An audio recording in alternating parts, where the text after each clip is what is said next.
is nice, right? I want to go over a little more step by step of human communication because I think these things are very highly. I think it gets so complicated to where we just like it's just habit to oversimplify it, right? I think these are topics that just are so complicated in reality. People just don't want to think about it because it's a lot. It is like the realities of it is a lot. Um, so what is nice, right? Generally, as you become an adult, being nice is going to be usually just to make the easiest way as possible for you to get out of a situation or to get some type of resource, something like this, right? Or to maintain a relationship, right? But being nice is essentially a very independent, pretty much greed based situation for most people. For most people, right? Being like when I say being nice, I mean like being outside of yourself nice, right? Like being nice. It's usually one of the three. It's to make it through a certain situation just with as much ease as possible to potentially get more whatever the resource is or to hold on to a relationship, right? That's really what nice is, right? So so let's go to communication.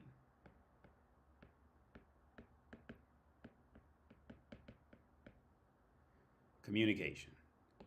So you got this person and you got this person, right? You guys can see that. Okay. So you have two people, and this is just one-on-one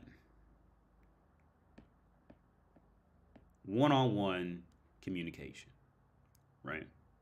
So one-on-one communication in being nice and this is what we're taught in general is to say, you know, hello, how are you, right? To send it there. And the person should be nice and courteous and reply back, I'm fine, right? And maybe ask you, right? And you say like I'm okay, right? Whatever basic response back, right? Now we would call that like being nice and being cordial, nice, whatever on a top level, right? Now, and overall, it is the on a general level it is, but on a real interpersonal level, how quickly being nice can be completely lost in translation, whether for the best or for the worst. But usually it comes back to the worst at some point, is because let's say this person were to go, hello, you know, and how are you, right? How are you, right? Well, depending on this person's perception of this person, the way he said hello could have rubbed him the wrong way. How fast he said hello, was he making eye contact when he said hello? All these things could rupture the path there to where originally this guy's thoughts could have been about this person here. Now they can kind of either be like in the midway or lower, depending on, and this is just literally just from this statement alone, right? Now, in this scenario, and this is where it gets pretty fucking complicated, and I'm not even gonna go all the way into it because it would just be too much.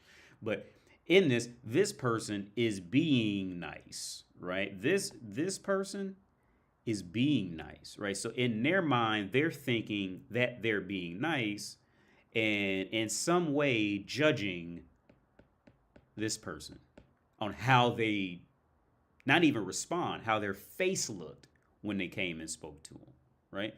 Right? Now in reality, there is no way for this person to truly know what this person is thinking, how they're perceiving anything. So all the reality of being nice, right? The total reality of being nice is this person's imagination trying to assume this person's imagination.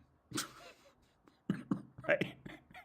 See how foolish that gets real fast? Like the most entirety of communication relies on your imagination, right? It's really a sad reality to come to.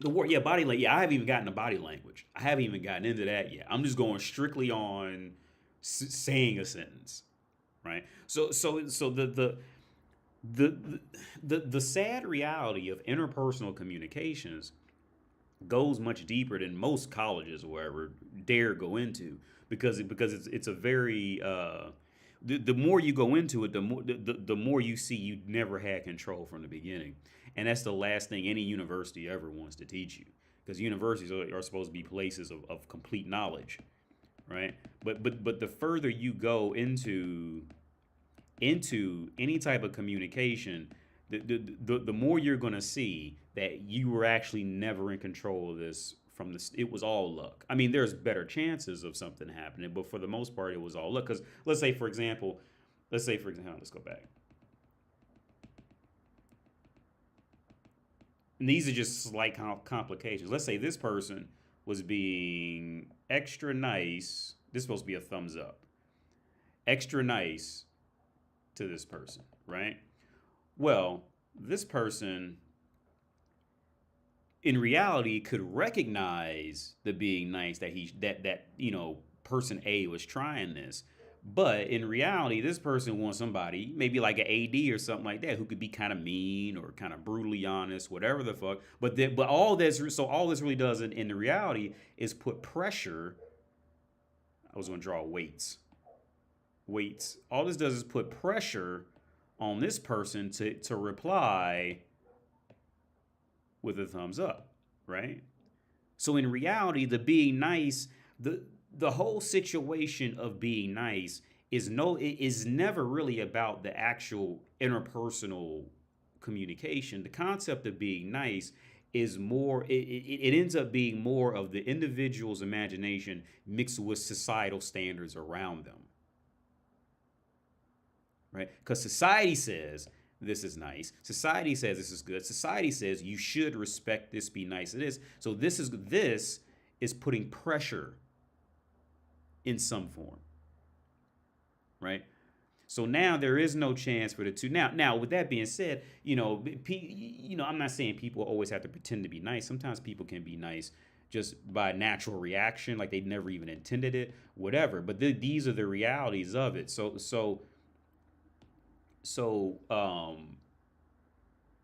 in the end, there's no real there is no real control over it. Now I think in the end, with as men, especially as men get older, we get to the point where either we'll just try to be nice just to keep everybody quiet, or some guys will just lose all sense of caring about it, because you will have to come to that eventual conclusion. It's like, yeah, there was so many possibilities in this situation that there was no way I could have, predicted if being nice would get me further with this girl or whoever, or being mean would get me further with this person a month from now, right?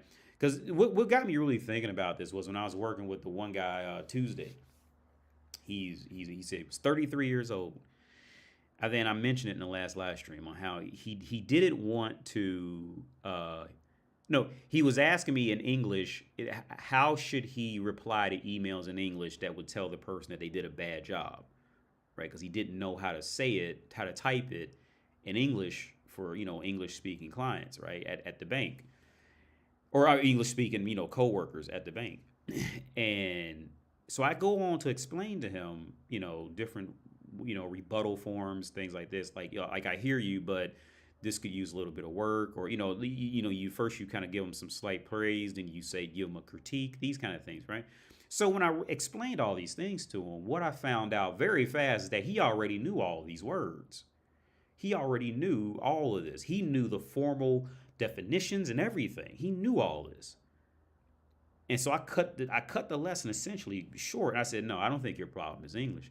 I think your problem is you don't want to have to tell somebody no, or they did something wrong. And he goes, yeah, that's the problem. And I could tell he's not an older guy. He's a younger guy. And so I asked him, well, so what are you doing for? What are you doing for work? And he said I think he's the head of some part in the bank. He's a high. So all the clients I'll get will usually be higher ups. By the time they're coming to me, especially in a bank setting or something like that, most times these are not going to be like bank tellers. These are going to be people who are like higher ups in the bank. People who I can look at and tell, okay, my students and clients are people that will be nice to me because I speak English and I'm here to help them out with their English. But in their work life, their colleagues probably hate them. Right? I can tell pretty easily. Um, um, so I go and ask him, yeah, what do you do? Yeah, he does this. He has his higher up job.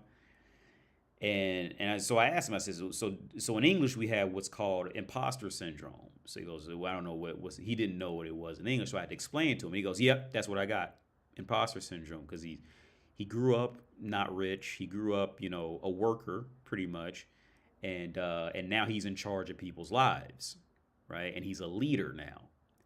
So we had this whole pretty much I went on a philosophical explanation on what it is to be a leader and why what he feels is normal. There was nothing wrong with what he feels, but especially as a leader, being nice, being overly nice isn't really going to get you anywhere. It's just it's part of the position.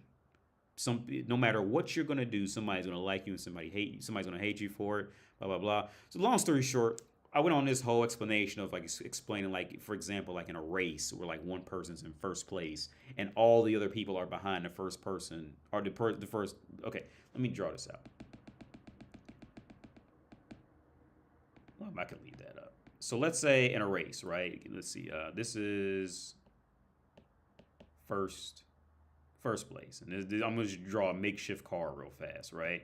First place, second, and beyond are these cars back here, right?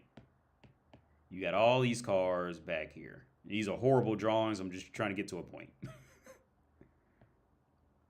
Right? And you have all these third, fourth, fifth, etc. Right? You have all these cars, and and these cars are on a racetrack, right? And they're racing, they're driving, they're trying to hit the apexes of the turn, they're hitting the gas, hitting the braking points, and they're all doing it. Now, in reality, this population has it the easiest, right? Because in reality, they're all just following each other and just waiting for somebody to fuck up so they can overtake, right? But essentially, they're just following other cars. The roughest position to be in is this one. Because you're not seeing, there's nobody in front of you to look at and be like, oh, haha, they fucked up. There's nobody. It's just you. And with all these eyes praying on this position, and they're all waiting for you to fuck up, all of them, so they can take over first place. Most people will. If you go to any race, everybody wants to be in first place, right? But first place is a position that is extremely. The philosophy of being in first place is something that is never explained, never talked about, never spoken about. These positions are spoken about a lot. This position only gets glorified as long as they're selling 1 million records. They got 1 million views on YouTube, whatever. And then as soon as this position's over with, they just get forgotten. Right? The first time I came across this situation that ever opened my eyes to this was, I told this story a while back. When I was in college, as a side hustle, I would fix computers, set up internet, shit like this, right? Because back 20 years ago, you know, if you just put on a resume you opened the Excel program for 15 minutes, somebody would hire you in IT just because of that, right? Back in these years, anybody could have done it back then. But I would go around. I had business cards, and I would go out and hand them out. And so I was working on one woman's internet. Right? She was an older woman, and if I had her number, I would call her on YouTube right now, but I don't have her number. I'm sure it wouldn't be too hard. Well, no, it might be kind of hard to find since my uncle died, because my uncle actually knew her. And I remember I was in her house trying to figure out the internet, and I don't know what was going on. Her house was just something else. But anyway, I remember. So I went to this other to her actual work room, right? And I look on the wall, and there's all these government, like government accomplishments. I can't think of the right word now. Certificates and shit like that, all on the wall, right? And there's pictures of hospitals and all this shit on the wall. And I look, and I'm looking at her walls, right? And I see the hospital that my mom died in. My mom died in Mercy Franciscan Hospital, right? And so I asked her. Her name's Gina. I said, Gina, how do you know this hospital? Because that's the hospital my mom died in. And she goes, "Oh, I was the head of that hospital. I was the head of all these hospitals. She was the person like over all the hospitals, right?" And then she goes in, and so then she pulls out this photo album showing me where she was sitting, the table she was sitting at with all these important people, and because they were all dressed up in these balls and shit like that, and she was drinking out these expensive looking cups and expensive dress, and she's just showing me all the pictures of what she did her whole life because she was older. And she goes, yeah, yeah, and I remember she goes, yeah, you know what, Wendell? They never tell, like, you never hear what happens to like the head of the hospital when they're no longer the head of the hospital. Nobody ever talks about those people anymore. When you're a leader, you're either a leader or you disappear off the face of the earth. And it's those kind of. I mean, you may have some people who just liked you the whole time, but for the most part, especially in these fields, when a company goes under or the leader goes off, they're just forgotten almost just as fast as they were known by the public, if not faster, right? And that was the first time because I never, she was right. I had never given it thought. She said she was actually running the hospital at the time my mom died because we compared the years. She was actually the head of the hospital that my mom died in, literally when she died at the hospital. It's crazy. It was one of them Forrest Gump coincidences kind of thing. But yeah, she had no way to know my mom was in there or anything. But yeah, so back to communication, first place, second. Yeah. So I remember at the end of the session with the younger guy, I say, hey, sorry, I turned this into a therapist session. I said, he goes, oh no, I really enjoyed it. Like he needed that because he needed it, man. Because when you're in that leader position, especially as a man, because I just went on this like teacher, like this more philosopher role. Like, you know what I mean? And them ancient Greek philosophers were how you used to just sit outside and just talk and people just sit under him and listen kind of thing. That's what the lesson turned into. And I made a joke saying, yeah, I usually get paid a lot more for one-on-one sessions. We both kind of laughed about it because he knows that, teachers don't get paid a lot of money over here. And we both laughed about it. But but yeah, so he said he actually would prefer just talking to me because I can understand where he's coming from as a leader. Because like I said, because then I told him in the meeting, like then he goes home to his wife. Now he has to be a leader for his wife and kid. Then he goes to work, he has to be a leader there. And he's always worried about saying the wrong thing and this and that. And yeah, yeah. I told him it's normal, man. Like, it sucks, but it's normal. Everything he was going through. But yeah, let's go all the way back. Oh, this is gonna be a long trip back.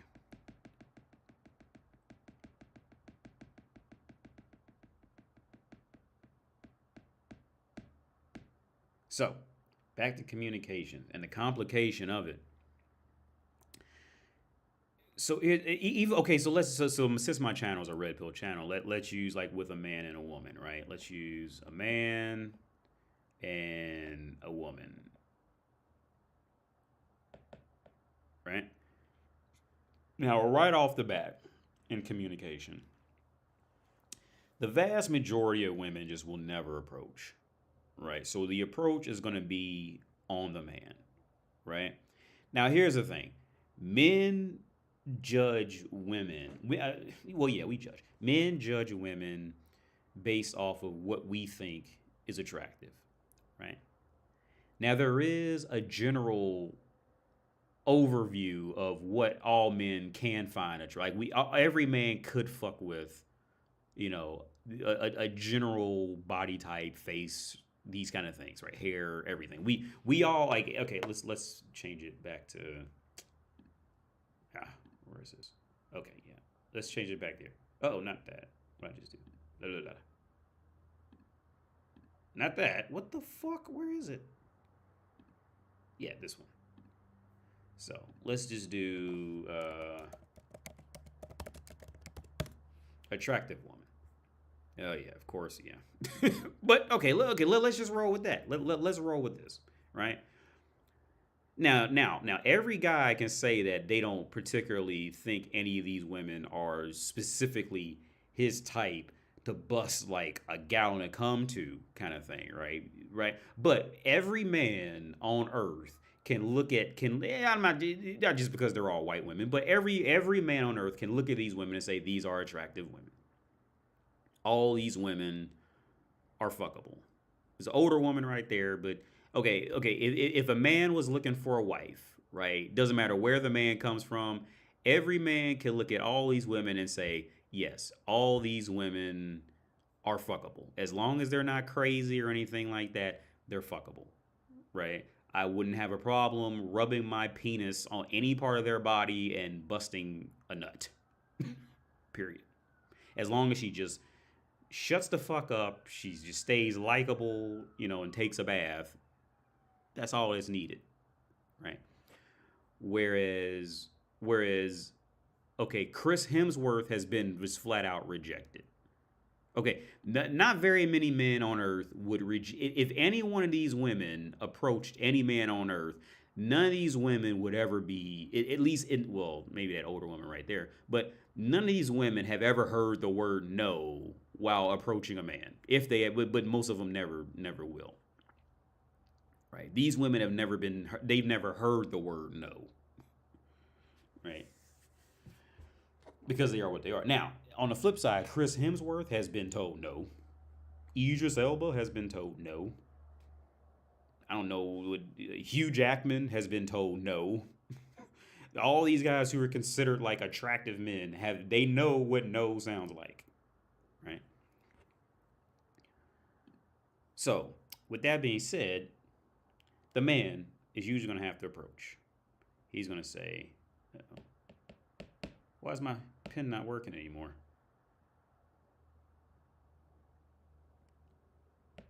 My pen's not working.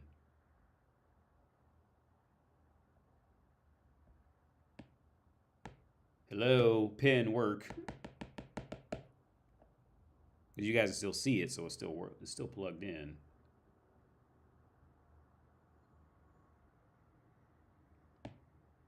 Am I on the right thing? It's just not working. The battery shouldn't be dead because I just had it fully charged. Or maybe it's dying out. Hang on.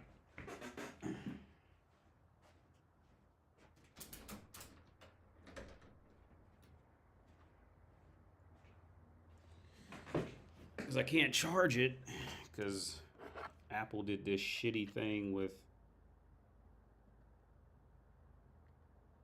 Or is it going to charge in here? No, I don't think it's charging. Oh, there it is. Maybe it did just charge it real fast. Okay, so the man has to approach. That's where we left off. So the man has to approach with, "Hello, how are you?" Right? Now, this woman does not know anything about this man other than his body language, what he looks, and how he sounds from her perspective. From her perspective, right?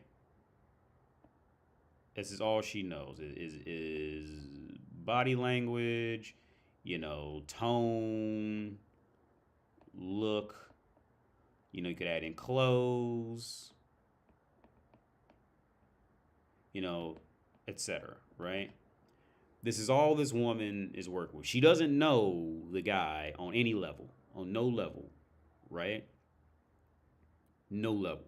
So when you walk up and approach a woman, like, yeah, it's gonna be scary and all that shit like that because it's always like weird to approach somebody new. On some level, it's usually gonna be weird to do it. But a while back, I used to always go in on the fact that when you talk to a woman, like she doesn't know whether she accepts you or rejects you, she doesn't know you. What she's working off of is her imagination, right? Which and you can say the same thing about men, right? On some level, like when you see like you want to think that she's nice and all that, kind of thing too. But a woman will completely just reject a whole ass man, and it's literally just based off of her imagination, misplaced hurt from a past relationship, whatever, right? So this is why I would always say to men, like, don't take it personally. Either way, don't take it personally because she doesn't know you personally. Her communication, again, like I said earlier, communication at the core it's really just based off of imagination, right? And here's the thing. Here's the other part that doesn't get talked about much. Now, but they do teach you this. If you take communications in college, they will teach you this. That I want to say, if I remember correctly, let's say out of every 100, out of every 100 approaches, out of every 100 approaches, there's a good chance that you will never hear back at all from it was like 90 or 95, 90 to 95 for whatever reason, right? Whether it's a guy looking to hang out with other guys, or a guy looking to hang out with a girl, or a girl trying to keep a guy in her life. Everybody, for humanity, for every 100 people that you're going to know, 90 to 95% of them, for whatever reason, you'll just never hear back from them again. For one reason or another. These are the percentages. 90 and 95% failure rate. Right? These are just the numbers, right? Now, out of those 100, you in some kind of way, let's say you kept 5 to 10 of them, right? Out of these 5 to 10, let's say, okay, so let's just make it a solid even number so it's easier to calculate.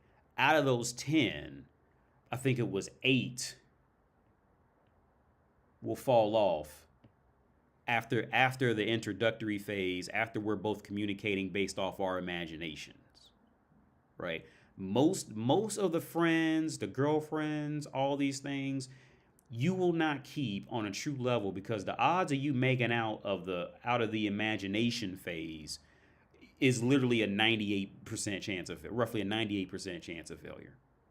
That's why there's so many people walking around talking about they're really lonely and all this shit like that, and they don't know why. Even attractive women are lonely on a deeper core because nobody actually knows the woman. They just know the physical and the orgasm. Like, most people don't take time to sit down and actually get to know the woman, mostly because there's not really much to know about most women on earth. There's nothing much interesting there. But I'm not trying to make this a stream about bashing women. I never really try to bash women. I just say the truth about it. But overall speaking, in reality, I think it's harder for women to be genuinely heard for personality because most of them don't have any real personality, right? So let's go back. Oh shit, I made it too big. Okay, so let's go into the differences. Let's do this for both sides.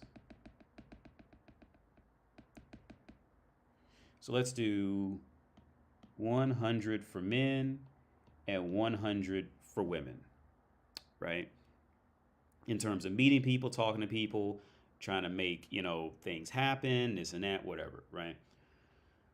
So in a woman's world, out of these 100, if she really wants to, and I'm going to count in just being a human on top of this, right? If she really wants to, just the average human can only maintain roughly 10 relationships at max at one time. And even okay, but they won't even be like really strong relationships. But she can only really keep intact about 10 relationships at a time, right? And here's the thing: those okay, and out of these 10 relationships, 10 of them will be just because of being woman and nothing more.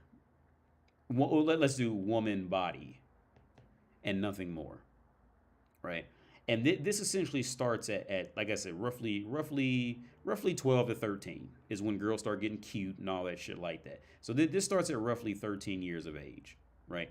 Out of 100, she won't be able to keep this, because just because humans are humans. At maximum, she'll be able to keep 10, right? But those 10 are just because she's just woman's body. And woman's body tied ends also she can play into the imagination that she knows the world has about her, right? She can continue on in the world with that persona that is attached to being woman. Hi, huh? Yeah. See, but while she's now here's the part where it gets much harder for women for real in it is because while she is while she can go out there and have 10 people who are calling her, texting her at all times, want to see what she's doing, can I take you out here, can you meet me here, can you go there, there's a party, would you like to go to the party, while she's doing all this, on one hand, yeah, the ego is going up because she's at least desired on some level. But she won't value it because, it's just how a woman is. Because she's born into it. Right? But as she starts to get older, she'll slowly start to see that. Yeah, she'll start to see and admit that it was more for this. For the body. Right? And this is usually when women start hitting 30, 35. And this is usually when women start this whole, self-help books, listening to whatever Instagram influencer, following drama, or just start to just hate other women who are prettier, right? Because they never had any character to actually fall back on because they got away with this the whole time. While the ego was going up, character, oh shit, I spelled that horribly wrong. Character. Oh, did I spell that right? Character was going down the whole time, right? So this is why, in the end, women end up lonely, very lonely, but in a different way. Women end up lonely, if not as lonely as men, but in a completely different way. I won't say I won't, no. Here's the thing. I wouldn't say it's as lonely, anywhere near as lonely as a man, because at least women can always get in somewhere because they have the woman body. But in terms of being valuable to society, having something to truly contribute other than fucking and having and giving birth, you see, most women will never ever create too much value outside of that for too long. And even if she does, she's not going to be happy with it until she finds a man who has more, right? So this is why women end up very lonely uh, in their own lives. So then most women will just try to just go back to when they're, when you see the awkward women who are like, 45, 50, and then they go back to just relying on makeup. They have wrinkled skin and all this shit. Older woman, let's do this, wrinkled.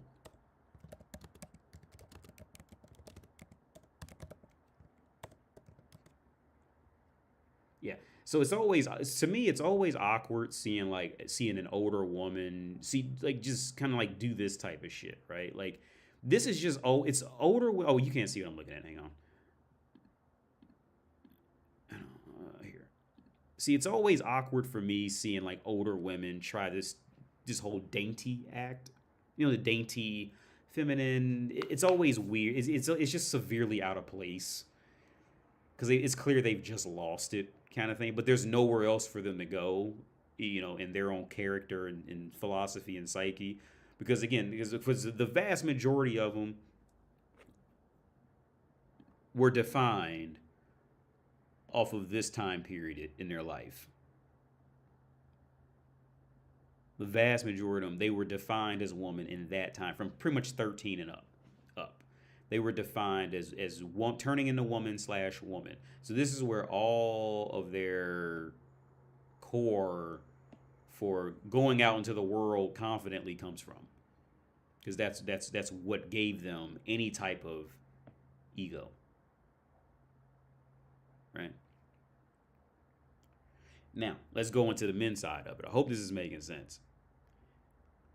What's up, Bruno? So on the guy's side, it's the same thing. Out of every 10, you'd be lucky to get, usually 5 to 10, but let's just go ahead and say 10 as well, right?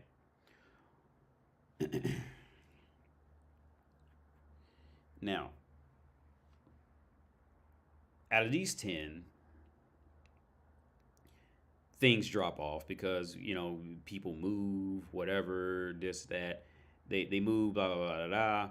And then you're going to lose. This will usually dwindle down to about 2, right?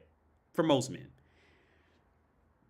Out of every 100 people you see, you meet, at work, this and that, you might fuck around and get invited to parties and this kind of thing. At maximum, for a guy, I'd say it's more close to 5, but I'm just going to use 10 just to keep it equal with the women at this point. But 80 to 90% of that will fall off because for whatever reason, maybe they did think they liked you. You don't think they don't like them. Whatever the fuck, you don't think if they don't like you, you don't like them. Whatever, you'll fall off for whatever reason, right? These things happen, and you usually be taken down to 2, right? But this happens much earlier to boys. This happens to boys, I'd say, more around the ages of like 7 years old. Right? And it doesn't get much better unless you become a sports star or you're a sports player to get some type of popularity to equal the ego that woman had developed after becoming woman. But let's be honest, most men will never become that sports star. Most men will never become that entertainer, sports star, whatever.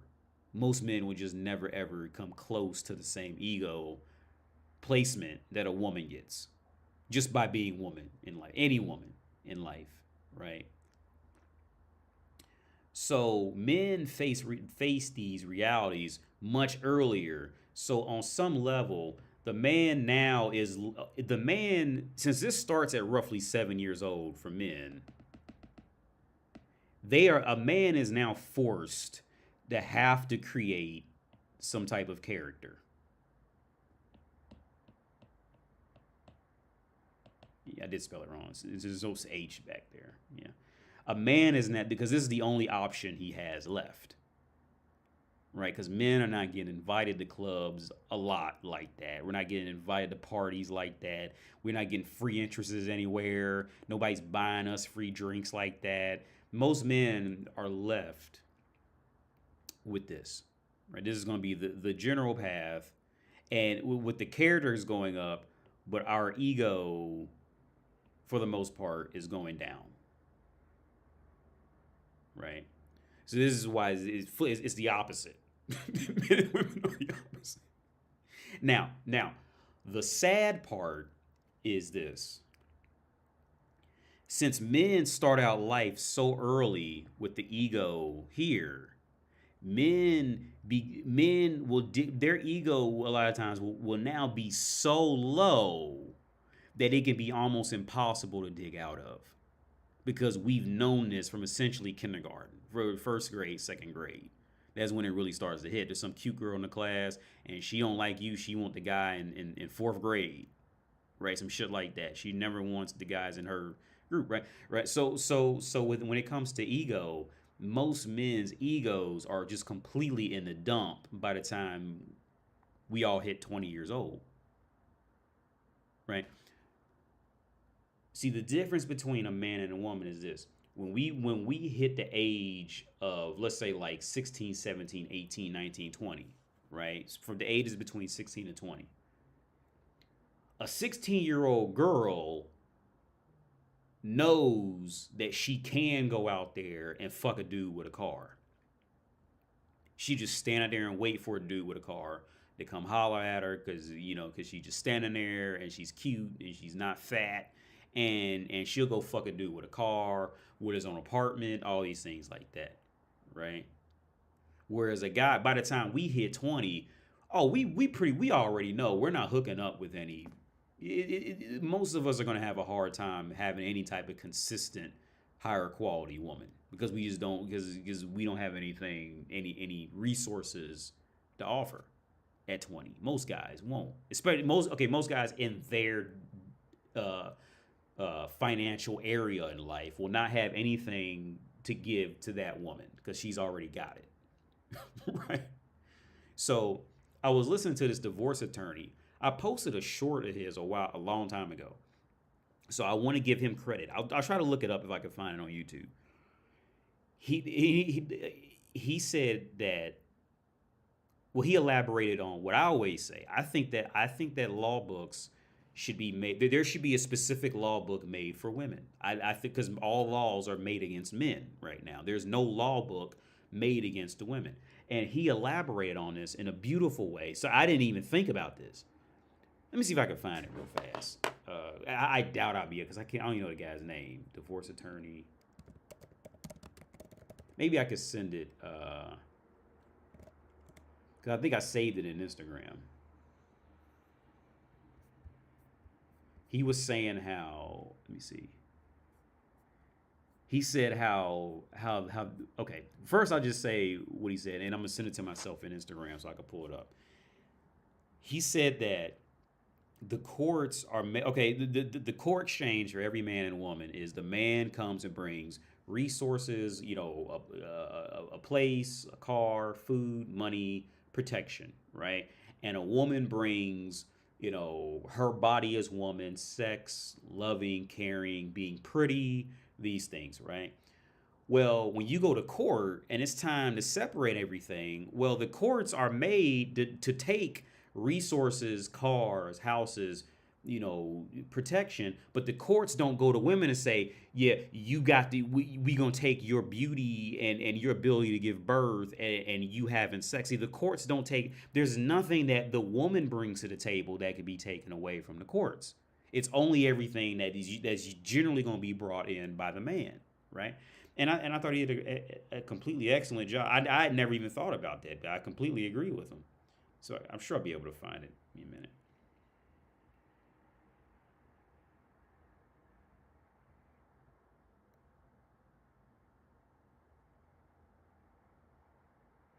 What's this? Oh no.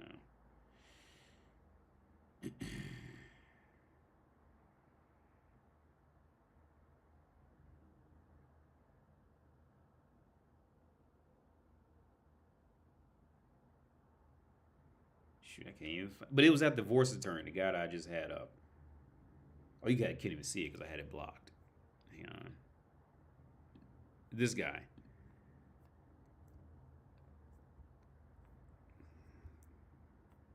It was a short. I think it was on Instagram. I seen it.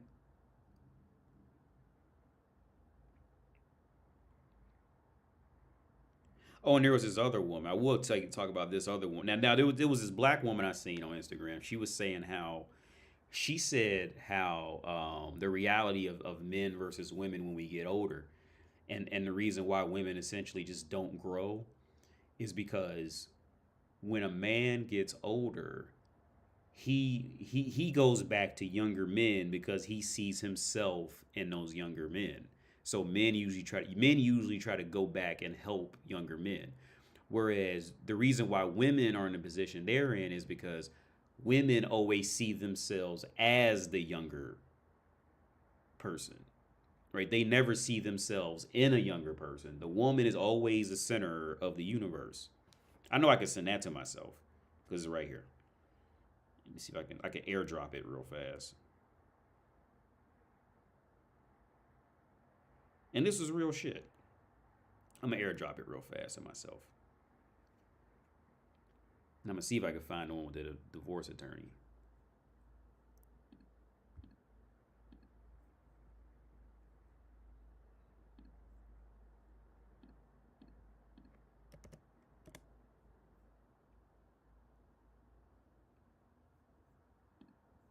Oh, get the audio pumping.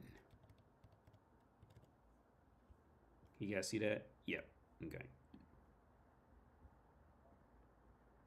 About settling, ladies, you have to realize men have been settling. If you think you are the woman of his dreams, you are sorely mistaken. Again, men will marry the woman that is good enough if she is unproblematic and useful to him. All the other stuff that you think you're exceptional at, somebody else can do. So please believe you are not the one settling here. And over the course of the lifetime, because we naturally slow down as women, because men are built for the long haul, they will carry the burden. So they're doing that for somebody that is not their first choice. Oh shoot! Now that wasn't even the video I was talking about. She went on saying how, yeah, that wasn't the video, but I did just find the other one here, yeah, because I could read the text, the captions in it now. So I'm gonna airdrop this one to myself right now about how the courts are literally just it's just made against men. It's not made against women at all.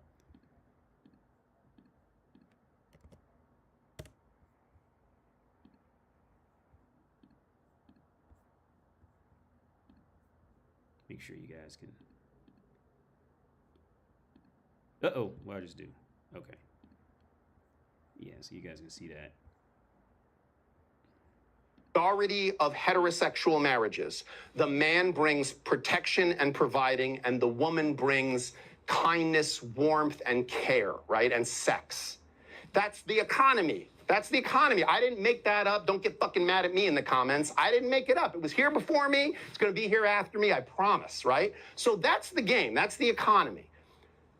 His roles, his obligations are enforceable by law. So state power can be used to enforce his obligations, not hers.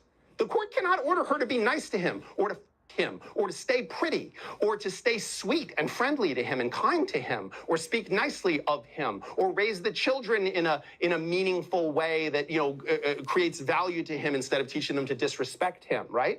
But his promises in that, shelter, food, financial obligations, court can force you to do that. And if you don't do it, they can put you in jail or they can take away your driver's license, your professional licenses. So what is that?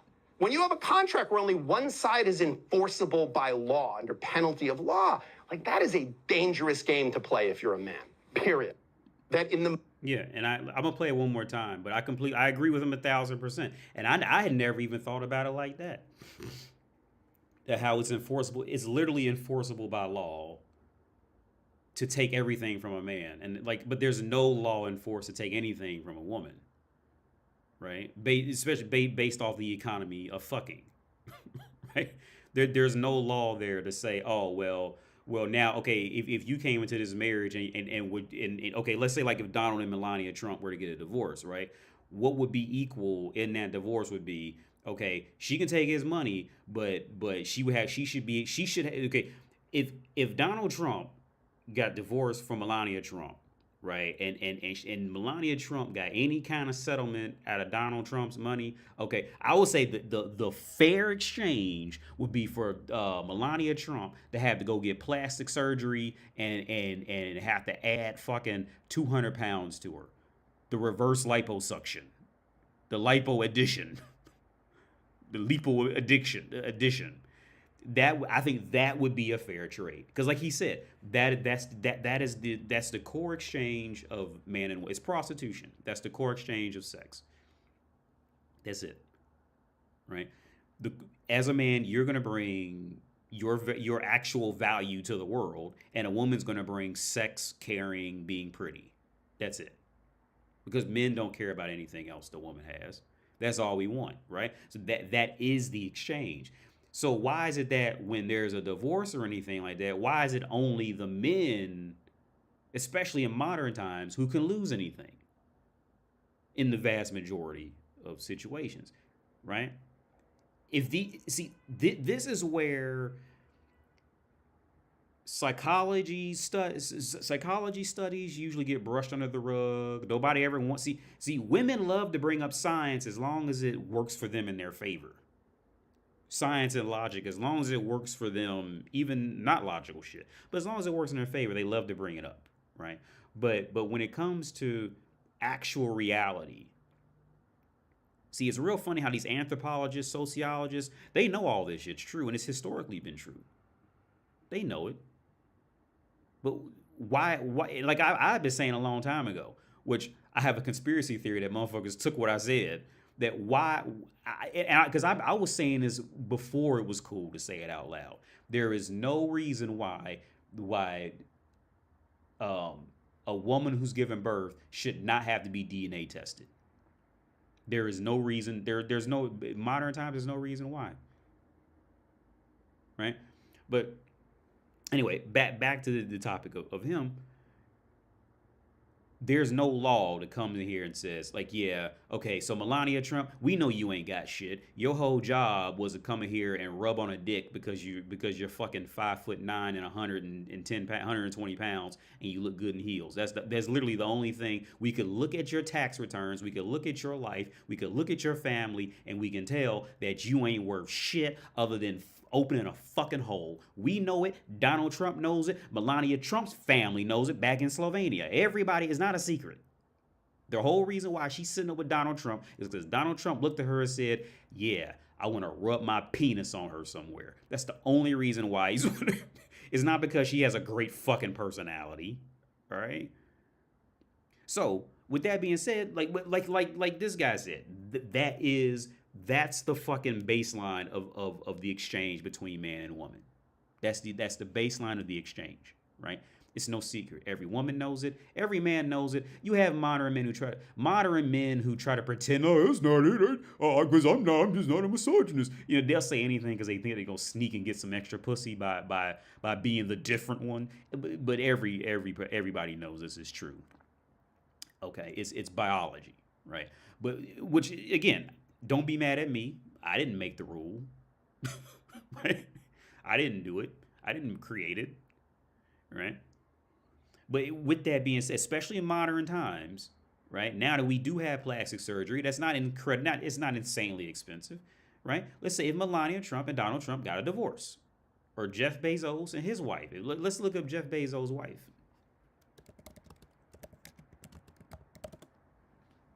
Okay, well, yeah, Jeff Bezos and his wife, right? So that's a good enough picture to be able to tell her physical quality, right? So let's be all the way real. If Jeff Bezos' wife, if that woman had walked around looking like Kathy Bates, do you think Jeff Bezos would have married her? Would he even talk to her? No. Why did Jeff Bezos talk to this woman? Because she looks like she's physically in shape. She looks like she can take a bath. She wasn't being a complete cunt to him, and he wouldn't mind rubbing his dick on her face. That's why Jeff Bezos married her. Okay. Now all the cute conversation and all that is some other shit. You're right. And we can all try to pretend that had a lot to do with it and all that. But come on. I remember Marvin Tigva from Mad TV. Come on. Why did he marry her? She knows why he came over there. He knows why he came over there. Now, to be fair, she was with him, I think, like before he was famous and all that shit, like before he got rich and all that, right? So this isn't like the best example, but the only reason why she fucked with him was because she figured he would become a somebody, right? And they're a little older, so that part of the population still existed, right? But even with that, I highly doubt she's doing something that couldn't be easily replaced with Jeff Bezos, with Amazon. I highly doubt it. With the resources Jeff Bezos has, God forbid, if his wife died next week, Amazon wouldn't notice. Let's be real about it. And I'm not wishing death on her or anything like that. I'm just a realist, right? But if they were to divorce and she wanted to take some millions and billions from him, I'm like, okay, cool.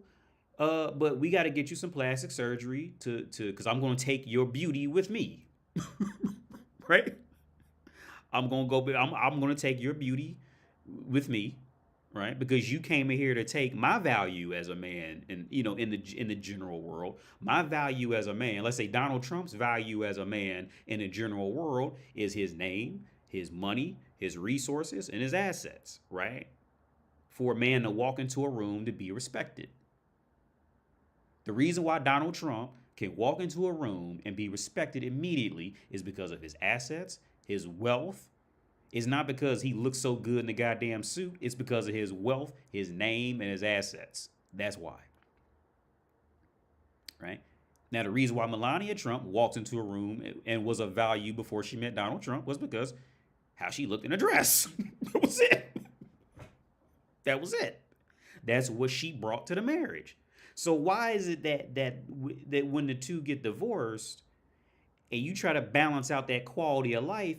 Here's the thing: when you get divorced, the goal is to balance out the quality of life so both sides are equal in it. So usually why the man has to end up paying the woman alimony and all this shit like that was because the woman usually is a lesser earner, so her quality of life would go down, and the thought is like she would become a criminal, and live in poverty because she wasn't married to Donald Trump anymore because she doesn't have anything on her own.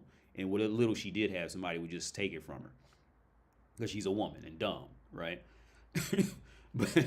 but so if you really wanted to balance it out, okay, balance the money and the resources and this and that, and also balance the woman's physical attraction, her physicalities. Give her some plastic surgery that's gonna make her look uglier. Add some body fat onto her to balance that all back down, right? To where she just gonna be an average bitch with a bunch of money. Balance it out.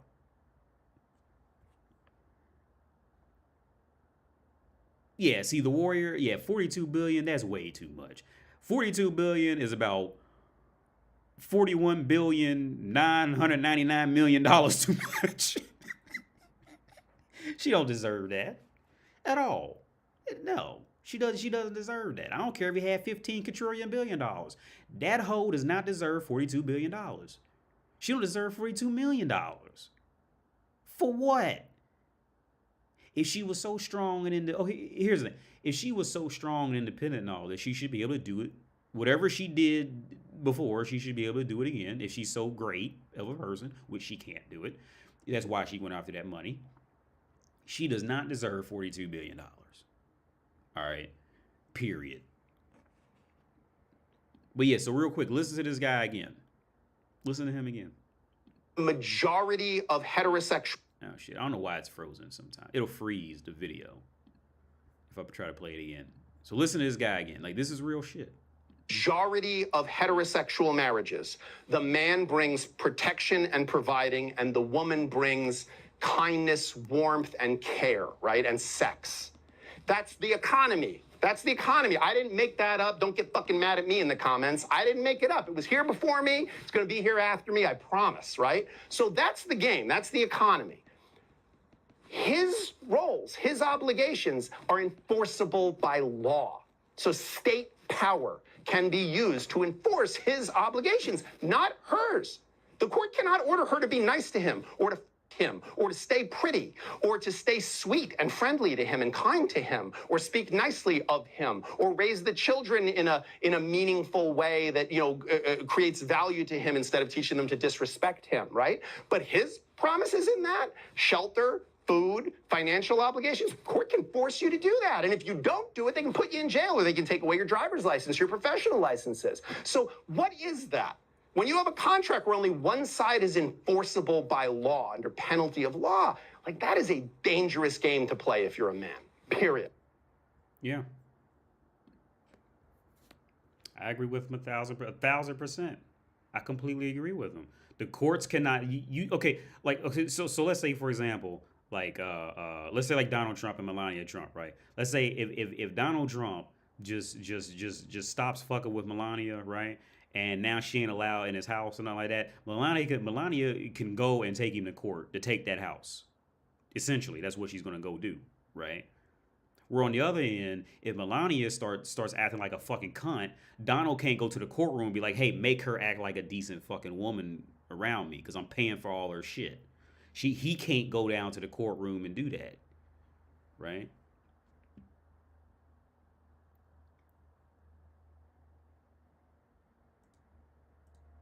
He could not go. I just had to fix this file. Okay, let's work with these files. Yeah, see, Donald Trump cannot go down to the courtroom and say, "Make my wife prettier," because I want the equivalent of what I'm putting into my family as a man. I want the courts to force my wife to put that same equivalent into it.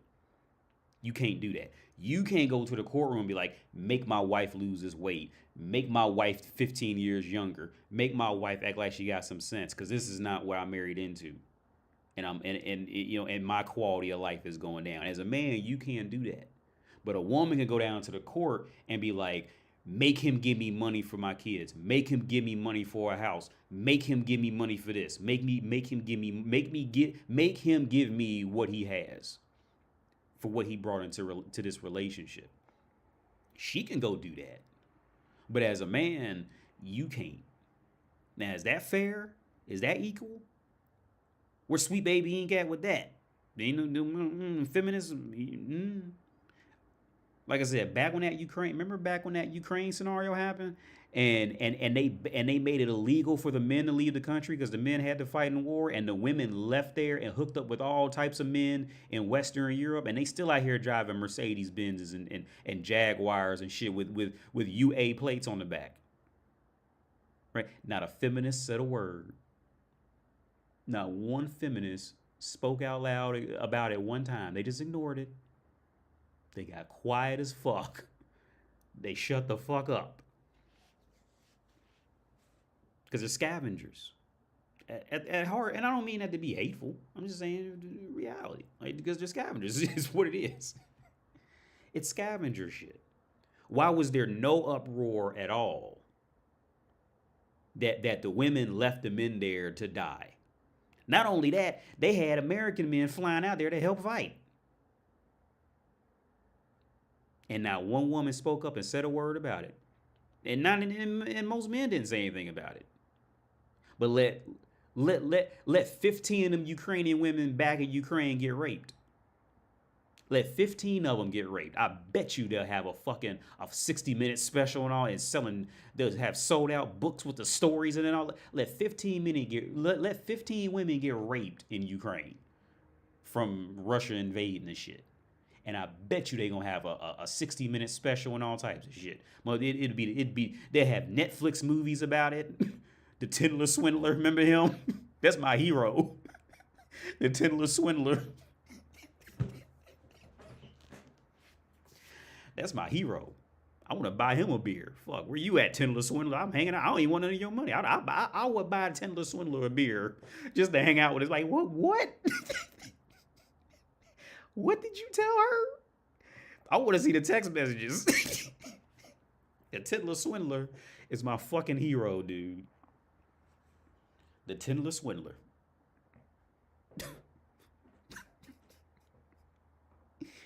But yeah, with Ukraine, when motherfuckers out there, as long as it's men, oh yeah, okay. And not one woman's gonna speak up about that. I remember me and a guy from YouTube, he came here to visit me, and we met, we went to this coffee shop in Prague. It was an outdoor, not a coffee shop, it was like an outdoor coffee place. And there was this Ukrainian dude in there. And like I said, see, once you get over to Europe, most Europeans, if you can get them to sit down and talk, dude, like they know what the score is for real. Motherfuckers just like to play that shit on the internet and all that, or if they've never traveled, like they can get real defensive. But you speak to like a European who's well traveled, they know what the score is. So we met this. If you watching, you know who I'm talking about. We met this Ukrainian dude at this coffee shop, and he was just saying everything I said. Look, them Ukrainian women, they're not going back to Ukraine. They're gonna find some man in the UK or Germany if they can. They gonna go out there and try to stay out there with them and leave them men back in Ukraine. Actually, the girl I knew, that's what she did. But the man kicked her out because she tried bringing her dogs in there. But that man kicked her because she was just ridiculous. Because she's always been like that. I've known her for years now. She's always been like that. The one I knew, she did that exact thing. She went to the UK. Well, she told me in text messages she got with this guy, and I know what it because she's always gonna blame him. But she came out there with 2 dogs and to live with some random guy because the guy just wanted some pussy. And of course he's a jerk and all this stuff like that. Like that's all I already know. But he already the Ukrainian dude knew what it was. He said, yeah, them Ukrainian women are not going back. They are not hoping to go back to Ukraine with that Ukrainian man. Them women are gonna go meet a guy in Czech Republic, Germany, France, Britain, wherever the fuck they can get to, and they gonna try to start it. They gonna leave that man to die in Ukraine. That's what the score is. Right? And why was it that no feminists ever even entertained the situation that they banned all men from? They literally made it illegal for men to leave the country, while women and children were happily free to go. Why was there no cry for equality then? You could have sent the kids away, or better yet, feminists could have just flew to Ukraine and helped out. Why didn't that ever happen? How come they didn't just band together and go out there and help they fellow women in Ukraine getting beat up in war, getting killed in war? Why did feminists never go out there on any massive level? There was no specials about women. See, this is why women very rarely get specials about being human or heroes, because they're not on any massive level. There's some, of course, here or there, definitely, for sure. There's some that pop up here or there, but on the most part, no, they're not going to do that. They're going to sit back and wait for the men to do it.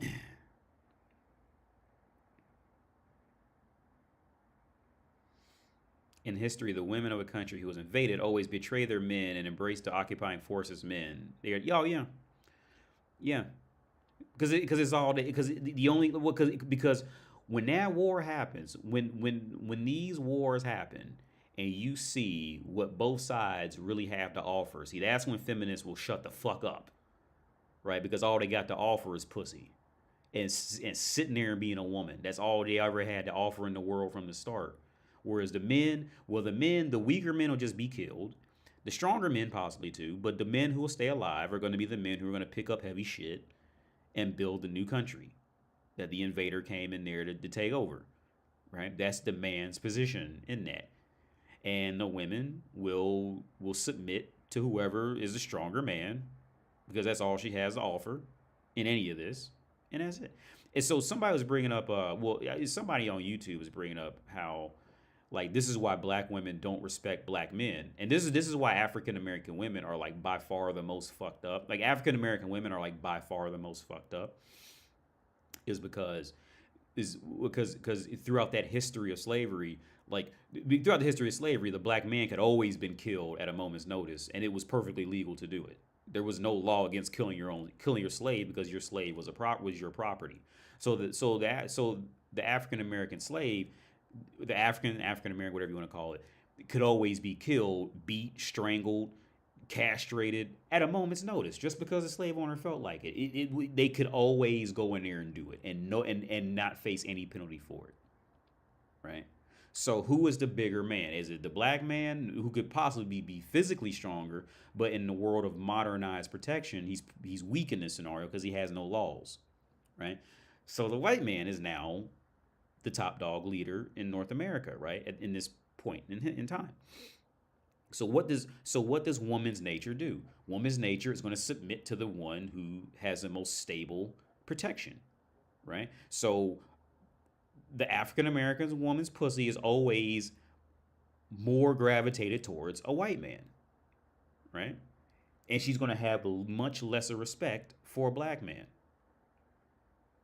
right? Because the black man he could never protect her. He just couldn't protect her. If the slave owner wanted to come in and rape her, what could he do? right? Even if she wanted the black man to protect her, what could he really do that would last? Nothing, because he was property like her, right? Yeah. If a woman truly loves her man, she will fight beside him. If she lets you die for her, you just made it easy for her to find a 6 foot tall. Imagine the uproar if after the war they reversed the roles of freedom of movement. Now women can't leave the country for 2 or 3 years and men can. Oh, that's too much like equality and making sense. Well, to be fair though, out there, I would say most women probably. Well, no, I wouldn't even say that now.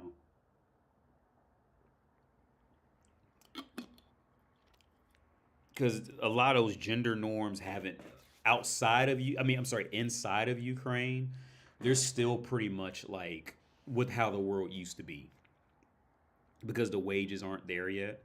So in the country, like women will definitely make less money because they just can't do a lot of work that's valuable. They just can't do it, and the men can. But nowadays, all she has to do is just make an Instagram account, or if any woman come out of Ukraine can just sit in front of a camera and just look cute, she can pull in $150 a month, right? Just off of some Patreon, OnlyFans, whatever. And you got to remember, $150 a month out there is like that's I would say at least half of what most people are going to bring home and pay every month, right? And on top of that, those girls are hooking up with guys like 'cause the girl I just told you about. She told me I remember she told me this one story how she was hooking up with this German dude. This German dude would fly her out and fly her and bring her to his hotel room for his job, right? Well, after time, she found out that he never had a job. He was living with his parents, and his parents was giving him money. And with that, he would use that money to fly her out and stay in a hotel with her and fuck her in a hotel. And dude was like he was like mid 30s, right? And get this, even after she found that out, she was still more willing to go to fly out to Germany with a dude doing that instead of fuck with a Ukrainian dude back in Ukraine. It's wild. Like when you hear how women are for real, dude. Like if you can get them down, you know what I mean, to sit and chill and talk about shit, it's just wild, dude. Like shit's wild. And you wanna know what? Honestly, like I remember I was in Whole when I flew back to America. I was sitting at the bar at Whole Foods, right? Now, for those of you who don't go to Whole Foods a lot, let me tell you something. When they have them alcohol nights at Whole Foods, them motherfuckers are more crazy in there than going down to the hood. When they get to drinking, right? But you in a rich neighborhood, so nobody's gonna tell on it. Ain't nobody gonna tell on anybody. But them motherfuckers will get crunk. Remember that crunk? Them motherfuckers will get crunk, right? But this one time, like it was early in the day, and I remember I was sitting in there, and I was talking to this bartender dude, the bartender, and I didn't know he had a twin. He had a twin, and I was telling him how yeah, like I just got back from Czech Republic. I was going to the brothels, and so he was telling me, yeah, man, I was in he was in the army, and he went somewhere, but he couldn't go to a brothel because he had a girlfriend, and like yeah, I said, yeah, that's bullshit. Uh, he pulled this whole like one of them that whole Lifetime movie acts like I had a girlfriend. One of them, you mean one of them type of things. But then so we got to talking, and I really should have picked up on it then. But I said, yeah, man, like I just find it too hard to even like respect a lot of women because I've just seen women do too much. I've seen them do too much, and how they can just throw an act on at the drop of a hat, and you would never know that girl walking across the street or the girl riding a train across from you, that girl just got done drinking piss from a champagne glass. Like you would just never know, just how because they can just do it that easily, right? So I tell you, I just have a hard time like just initially having respect for women. Like initially, like I'm not talking like I'm walking down the street just being rude to women, but like within myself, like I just have a hard time. Like a woman has to earn my true respect for her, like as a person. Right? Like I don't walk down the street like automatically just respecting women. Like I mean, I have a respect for humans, but in the sense of that just of let's say like you see a cute girl and you want to talk to her and all this. Like I've seen so much. My first thought is, who pissed on this bitch? Like that's my first thought is, how many times has this bitch been pissed on, been choked up against the wall? These are just my first thoughts when I do see an attractive woman, right? I don't have that. I've lost that entire. I've lost all that now. I've just seen too much. Happy hour at Whole Foods sound like a good time. Yeah, Nick. Yeah, man. Me too. Yeah, the motherfuckers be falling around. Oh, they just broadcast. I'm ready to go. I'm ready to drive home. Be fucked up. Hey, everybody do it. Like I remember the first time it happened. I was sitting at a table and I got to talking to some. I don't know who it was. It's been so long. But I was sitting at a table and it was this older woman, not old, but she was on a cane, but she wasn't old, yeah. And she was fucked up, right? And she goes, I think I'm getting ready to go now. I'm like, getting ready to go? What? She, hitting this type of shit. Think I'm getting ready to go now. And I'm sitting there with my alcohol on. Are you sure?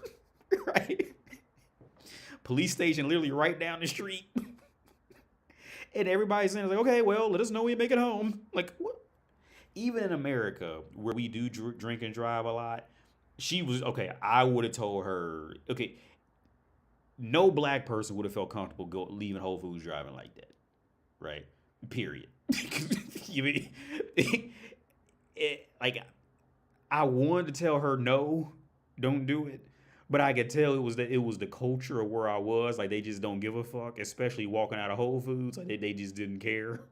So like, okay, well, sometimes you gotta go. I don't know. Yeah. But then after that, all them motherfuckers, they be in there falling over shit, knocking. Okay, so when you go to Whole Foods, okay, in this Whole Foods, when you would go to drink, like on an alcohol night, sometimes it would just be like in the front where the bar was, and it was like this little sitting area. But in other times, they would have like, how you call it, like a tour around the whole grocery store, right? You can walk around the whole, and somebody be set up with like, and I think you may have to pay like $15 or something like that. But you could just walk to every station throughout the grocery store and get some wine and something to eat, right? And get a different wine.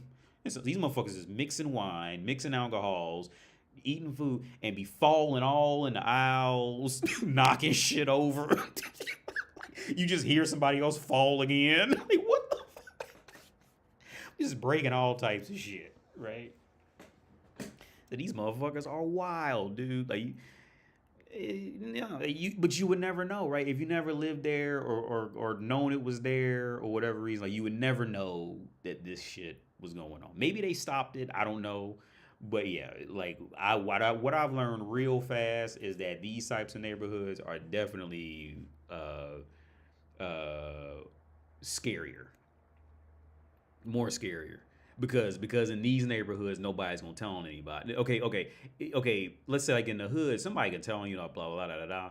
But there is still in many hoods there is still a certain level of logic, right? And there are some crazy motherfuckers too. But overall, there's a certain level of logic and looking out for somebody, right? Now in these Whole Foodish kind of neighborhoods, see, because their families are related to police, right? They families working that court system down the street. Like they all know each other. So like nobody's gonna tell on each other because they all know each other and they don't want to make anything, like they don't want anything to grow into something because their families are the law enforcement and the courts and the legal system, right? So it's a whole different mentality, and in reality, like it's more scarier to be out there. Like for example, those prisons that be in like Mississippi and shit like that, that where the security, like all the authority figures in them prisons are family, right? Like them people, them inmates will tell you right off the bat, yeah, don't fuck with them because they'll kill you out here, and no, and not get in trouble because they family, right? That's real shit, man. Them, I want to say some prisons that be like down in the South, like Mississippi, Louisiana, them types of prisons, and or just them small neighborhoods like that. Yeah, you don't fuck with them police officers down there. You don't fuck with the police officers, the judges. You don't fuck with them people because all them people, see, from them old slave years, them people, all they families are tied up in them, tied up in the courts, the laws. They if they don't have family, they close to that family. That they run them prisons, they run them jails, they run that courtroom, they run the police stations in 4 different counties, and them 4 different counties are friends with the police from the other 4 different counties. You don't fuck with them because they will kill you, and if they don't want anybody to find out, nobody's gonna find out, right? Now the Whole Foods isn't that extreme, but it's up there. Like they have no fear because they know their brother is a district attorney. I mean, their great aunt is the judge of Cuyahoga County. Some shit like that. So they live with absolutely no fear in life. So like, I don't mean to bring this back to race. So like in America as a black dude, like you always a little afraid that you might get caught up in the law, and some white people too. But especially as a black guy, you're always a little afraid of the law. Whereas like especially getting these areas like Whole Foods or like down south, these kind of areas, like as a black guy, like you really should be afraid down there because nobody's gonna if they want to do something, they're gonna do it, and there's nobody to tell on because they're all family.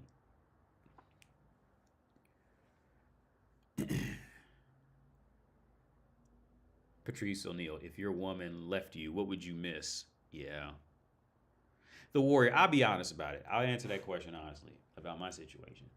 So, if my spouse were to leave, right? What like and what would I really miss? What I would really okay. Well, now that because I have a son, I have a kid with her, so like that's essentially a free babysitter. But okay, like if your spouse, wife, whatever, like that, were to really leave, what would you really miss?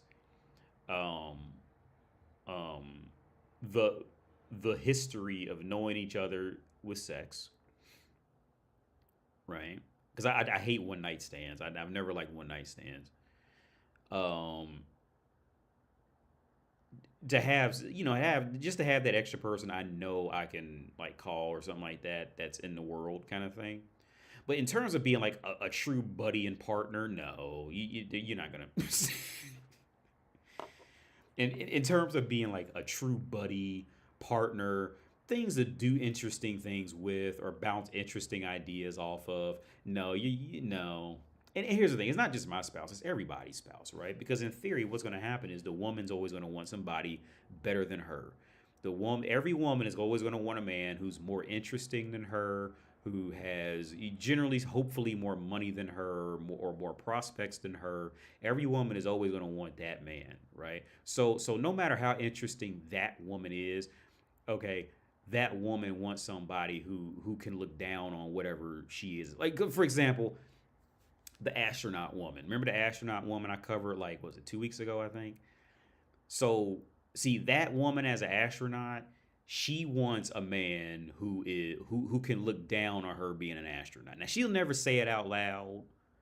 She's never gonna say it out loud. But she okay. Remember the woman who I covered about 2 weeks ago, who was an astronaut.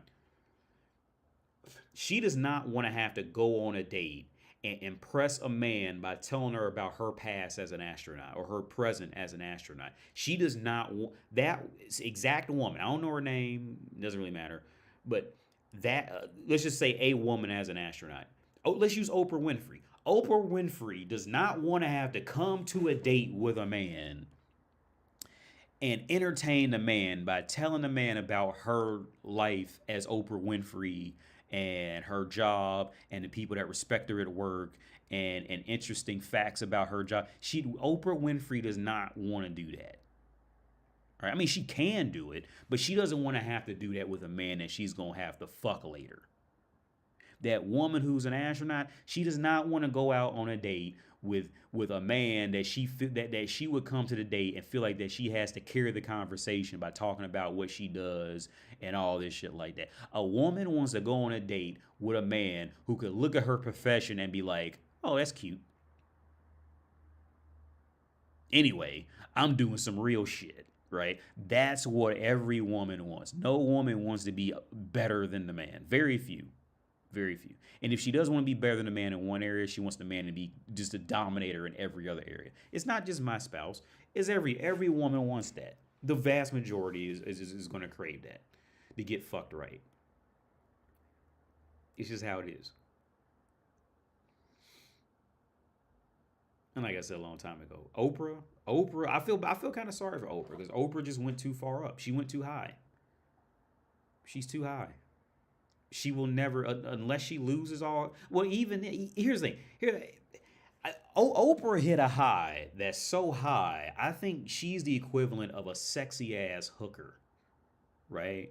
A sexy ass high class hooker. She's Oprah Winfrey is the equivalent of a sexy ass hooker, meaning even if Oprah Winfrey were to lose all her money, let's say a Bill Cosby situation happened, right? And she lost everything.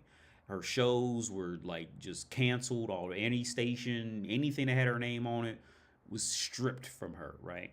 Since Oprah Winfrey already experienced being Oprah Winfrey, she can never come down off of that because she's a woman. Once she's experienced it, now that's her baseline for the rest of life. Like just like a sexy ass hooker. A sexy ass hooker fucks around and gains 150 pounds in all the wrong places and gets wrinkly skin and all that. But she was used to earning like $2,000 an hour type of shit like that, right? That sexy ass hooker will never respect a man who makes $50 an hour. Never. She never. No matter if she ends up in a homeless shelter, she'd rather go to a homeless shelter than sit up under a man making 50 or treat that $50 an hour man like complete garbage because she's already experienced that life. Right? I feel sorry for Oprah because there's nowhere to go higher. Because in one way or another, it's just not going to work out in her best interest. Because so let's look up how much is Oprah Winfrey worth.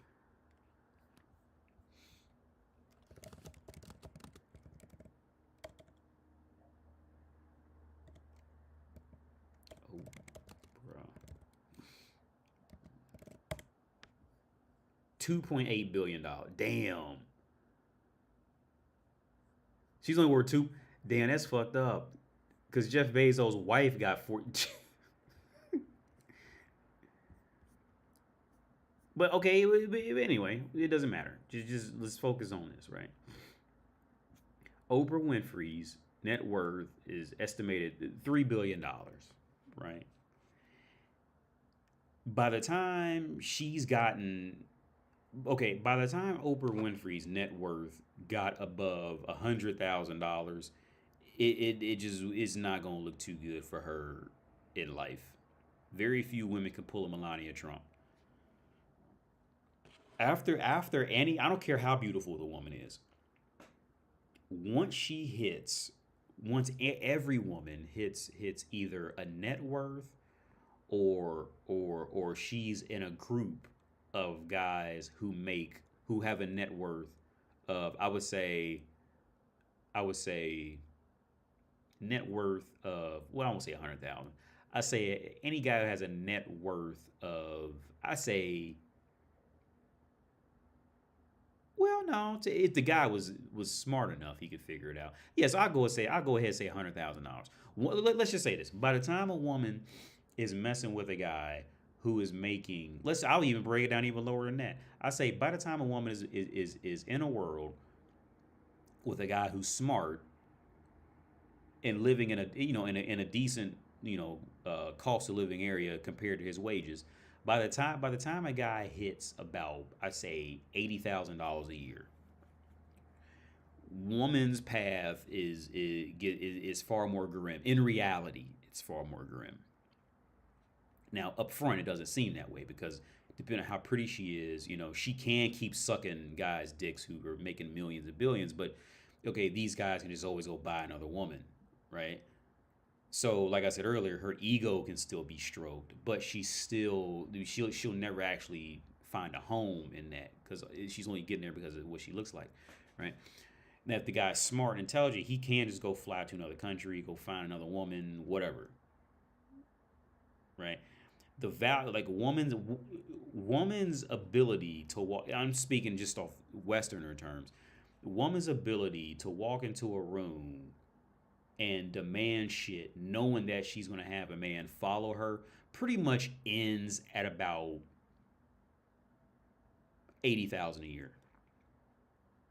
I say it's going to end. It's going to start to go down right about 80,000, 80K, because there's always going to be some other girl's sister who's got low self esteem or something like that for whatever reason, and she'll happily take the guy even though Melania's tired of him and all that, right? It gets worse after that. After about, if the guy earns any more than 80K, I think that's when it starts to fall off.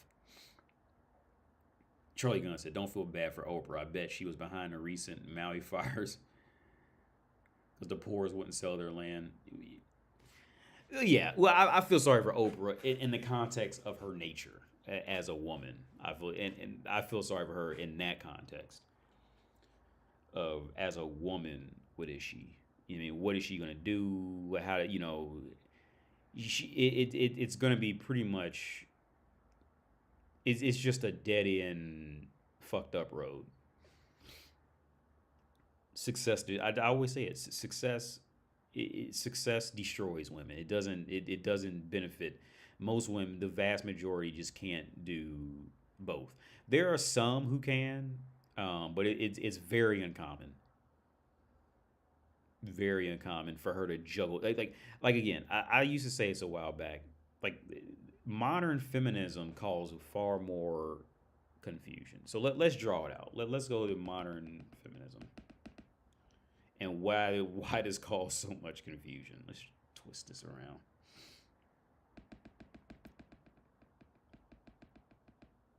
So let's do modern. Can you guys see that? Yeah, modern.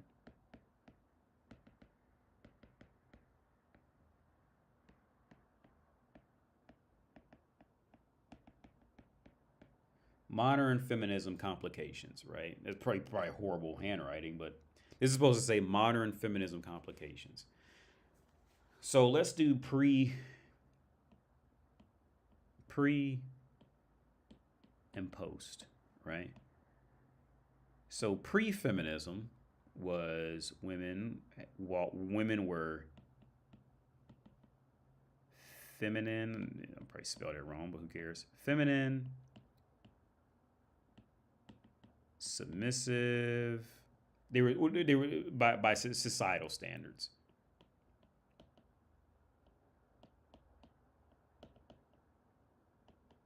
By societal standards, feminine, submissive, dainty. If I spelled that right, dainty, loving, serving, and the list goes on with that, right? So before modern feminism, it was much more of an understanding that women were supposed to be feminine, submissive, dainty, loving, serving, participating, being nice, being pleasant, this and that, right? Post feminism now added independent, strong, um, can be masculine if needed be.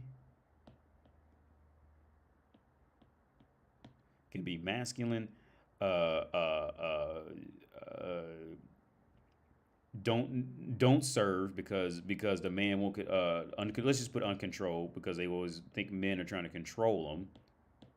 Uncontrolled, right? So pre and post feminism gave birth to these things, right? So, but the thing is, women know that men always have liked these things, right? These are the things that every man wants, right? But since women started going to work, they're working 8, 10, 12 hours a day. Now women have to pay their own rent. They got to pay their own car note sometimes. And now that women didn't want to learn how to cook anymore, so now they got relying on McDonald's and boxed foods. Now they're fat, stupid, right? And then on top of that, they're getting more angry and bitter while adopting all these things, right? So now, when a woman goes to when a woman goes out in the world, now she has to keep juggling all these things at a moment's notice, which is just driving them crazy. Now it's like, oh, do I be feminine now? Do I be submissive now? Do I be strong or do I be weak? Do I sound submissive? Do I lighten my voice to sound like I'm caring, or do I try to sound more assertive? They've carried on all these extra characteristics and personality thanks to feminism that women are extremely frustrated because so now you have this scenario where when a woman goes to work, well, now she still has to put on makeup because she wants to look cute to keep up with the other women, but she doesn't want to put on makeup because it's not for men. Then she goes, sits in the car, almost has a breakdown because she doesn't want to she doesn't want to be late to work because she had to put on the makeup. Now she's mad because she's had cheap makeup because she wants more expensive makeup because she's seen some hussy on the internet put on some expensive makeup. She drives to work. Well, she goes to work.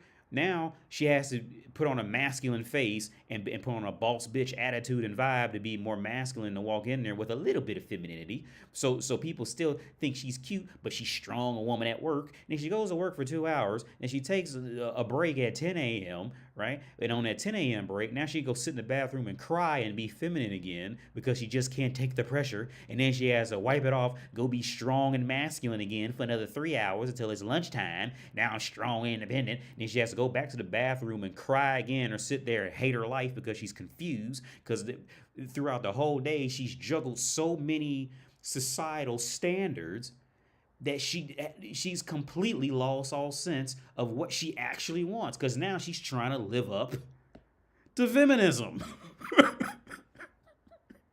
Now she's jumping here to here to here to here to here to here to here to here to here, all thanks to feminism. But we're not done yet. So after lunch, she goes back to work. She has to be tough. She has to be a hard, strong worker, independent woman who can kind of joke sometimes. But she can be a little feminine, a little joking, but not too much because they might take advantage of you. So now I got to be strong and masculine a little bit. But then I can't let the male boss who I want to fuck see me like this, so he got to see me at least a little bit submissive. So now I got to type an email and be a little bit submissive to him because I really want him. And it's all this. So you have this situation where the woman now wants to be feminine between the hours of 6 a.m. to 8 a.m., be masculine from 8 a.m. to 10 a.m., be feminine from 10 a.m. to 10:30, be masculine from 11 to 2 p.m., and then depending on the day and who's watching her, she can mix a little bit of the two between 2 p.m. to 5 p.m., and then from 5 p.m. to 6 p.m. she could be a woman again because male drivers will be on the road and they'll run her off the road because she's tired of putting up the masculinity act. Right? Then she gets home. If she has a boyfriend or husband at home, now that boyfriend or husband now has to take over and be the leader. But get this. All hours are subject to change based on if she spoke to her mother that morning or not. So it's like, what the fuck is all? So now we got so not only is the woman confused, woman does what she does best. She spreads her confusion to the world. Waiting for a man to come in there and say, shut the fuck up and sit down. See, right now in the West, we are in a position where the men are just not there yet to tell the women to sit the fuck down and shut the fuck up. We're not there yet. We're coming there in time. It's going to get nature. I think nature will eventually wrap back around and get there, but we're not there yet. The men are too afraid. Right now, we're in a really weird period of time where a lot of the men are where a lot of the men are now caught in this phase of thinking being nice will get them pussy, right? And it just dug the hole deeper and made it longer to get out of it. But even then, I think men will, the nature will take its course, and men will figure out how to be men again and tell them to shut the fuck up, right? Just is what it is. Most women want to be told to shut the fuck up, right? They want that. They want a man to come in there and tell them to shut the fuck up because you're not making any goddamn sense. Or it's just this is just useless drama filled bullshit, right? Right now we're in a phase where since we're in a phase now, especially in the West, where men's backs are so pushed up against the wall from feminism and equality and all this, to where the younger generation who didn't know came out, and a lot of them just drank the Kool-Aid immediately. They fell for it. They believed it. No questions asked, right?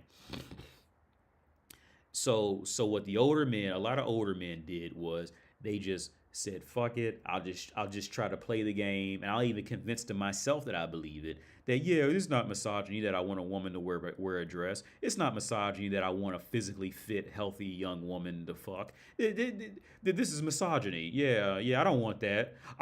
You know what I want? I want a fat 43-year-old bitch to marry that got 3 kids. Yeah, that's what I want because I'm not a misogynist. Yeah. See, you got so many guys out there who will go through the deepest of deepest mental gymnastics to convince themselves that this is right if they think there's a chance they might get some more pussy out of it. And it's disgusting. The women know it. All right. There has never been a period in human existence where once a man became established and developed, where he went out there and said, you know what's really valuable in a woman is for her to be over 30 with some kids. There has never been a period in history where that has happened at any consistent rate. Never. There has never been a period where kings would send out motherfuckers to go find him a wife or find his son a wife, and they went to go to the 30 and up pool. Do that. Like the turtle you said, like, don't get mad at me, get mad at history. Get mad at biology. Don't be mad at me about it. Right?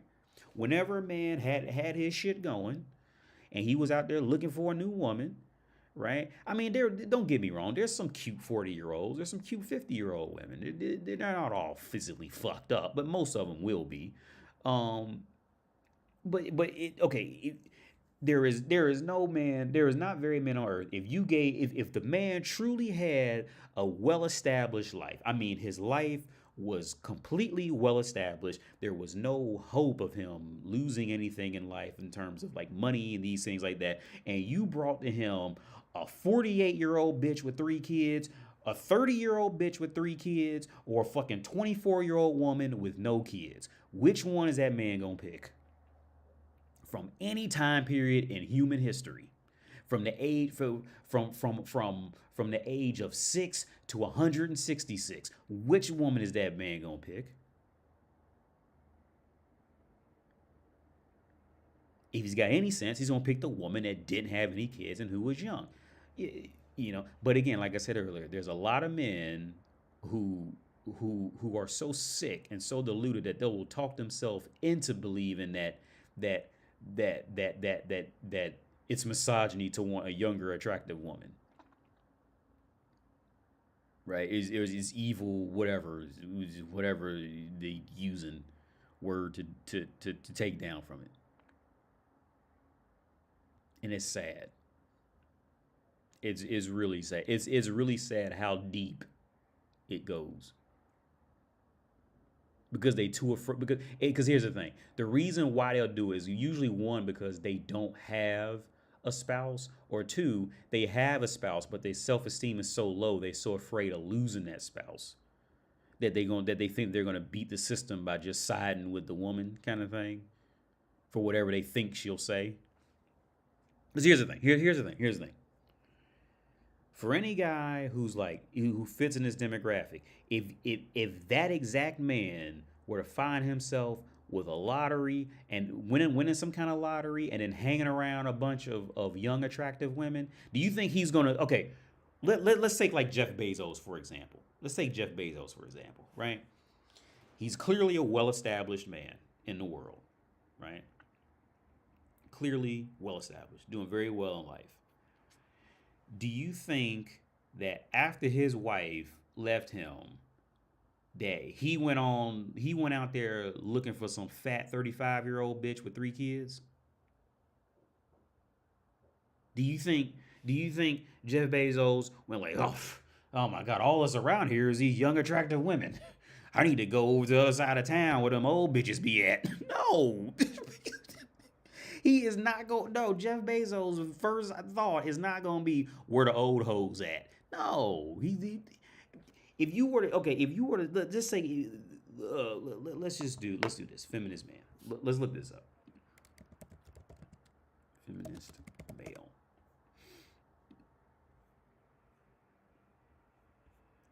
Okay. Okay. Let's just take. Is this even real? Real. Okay. So let's just take him. Let's just take him. Right. Oh, you can't see it. Hang on. You can't see video. Yeah. Okay. Let's take him. Run. Now I doubt this picture's real, but let's just take it for face value for what it is. Right. This exact man. Right. You fuck around and give him like $1 million. Right. And drop him down in an area where it's nothing but, oh, let's do this. Attractive women. Let's do this. Okay. Okay, yeah. So this man, let's say if at face value, this is all true. Like it's him and he's wearing a shirt, real men are feminists, blah, blah, blah, blah, right? Right? Or real men are anti-misogynist, whatever the fuck, right? Right? Let's say you take this exact man and he wins the lottery for like, let's just say not even a whole lot of money. Let's say $1 million, right? And then you just put him in a room with all these women. Women who look like this. Right?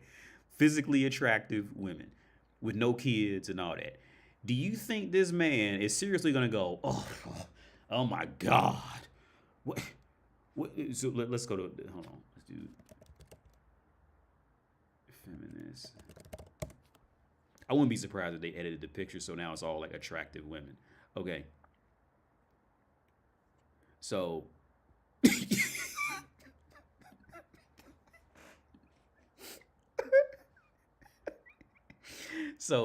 let's be real about it. Let's be honest about it. This exact man, let's say, like I said, he won $1 million, and then he was just magically teleported to a land with like physically attractive young women, right? Like all these women was just like they was just all in the compound where he was living at, right? Do you think this dude would be like, oh my God, it's just all like where are these women at? Where's the feminist at? I just this is what I want right here. The one's kind of cute, but yeah, this is what I want. Yeah, this is what I want. Yeah. Yeah. This is what he gonna walk in this, like let's say he won the lottery and he's just sitting up in a room with bitches like this, right? That's young and hot and attractive, whatever the fuck. And he gonna look around and be like, oh no, I'm a real man. I'm a feminist. Take me over here, bro. I don't mess with all that young and attractive garbage. Give me these fat retards. No. That man is gonna be this. He gonna go over here and be like, "I'm in heaven." And he's not leaving. It is what it is, right? And again, like the divorce attorney said, don't get mad at me. Don't be mad at me. Be mad at history. I don't trust anything that bleeds. Mr. Garrison, what's up, Scotty Sign? Mr. But yeah, it's wild shit, man. Like I mean. Because like I said, the only reason why a man is going to run around with some shit like this is because he secretly thinks that he's going to beat the system to get some pussy. Women know it. Here's the thing. You're not fooling women. They already know what you're doing. They just can't get over the ego boost of being, of recruiting another person. Every feminist know. Here's I got a funny story, kind of a funny story. So a friend of mine's wife claims that she's feminist, right? I've known him for years. She claims that she's feminist now, and mostly because she's physically she's gone down in value, clearly, right? Because she used to be drop dead gorgeous, and time just hit. Is one of them things, right? And but here's the thing, like there is nothing about their interactions that says feminism at all. Because I even tested this shit. I remember before I came back to Europe, before I came back to Czech Republic, we was sit because I was gonna let her. I let her borrow my car. I let her hold my car because she was the only person I knew who could drive a manual transmission.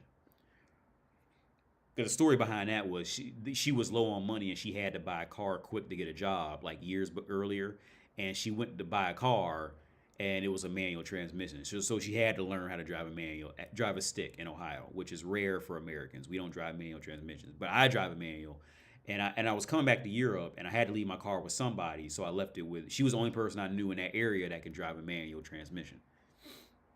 So so as an exchange, they wanted to take me out to dinner, right? Because I just left them a BMW, right? Um, so we were sitting down in the living room, and I've always been cool with her. It's never like I was always cool with her. As far as I know, she was always cool with me, But I'm really friends with her husband. Um, but she's always been cool, super cool to me.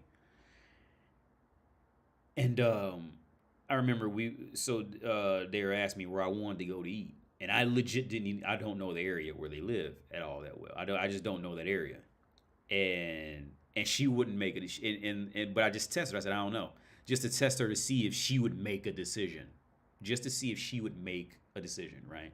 And she would never make a decision. So her husband was upstairs. My friend. He goes, "We're going to Applebee's."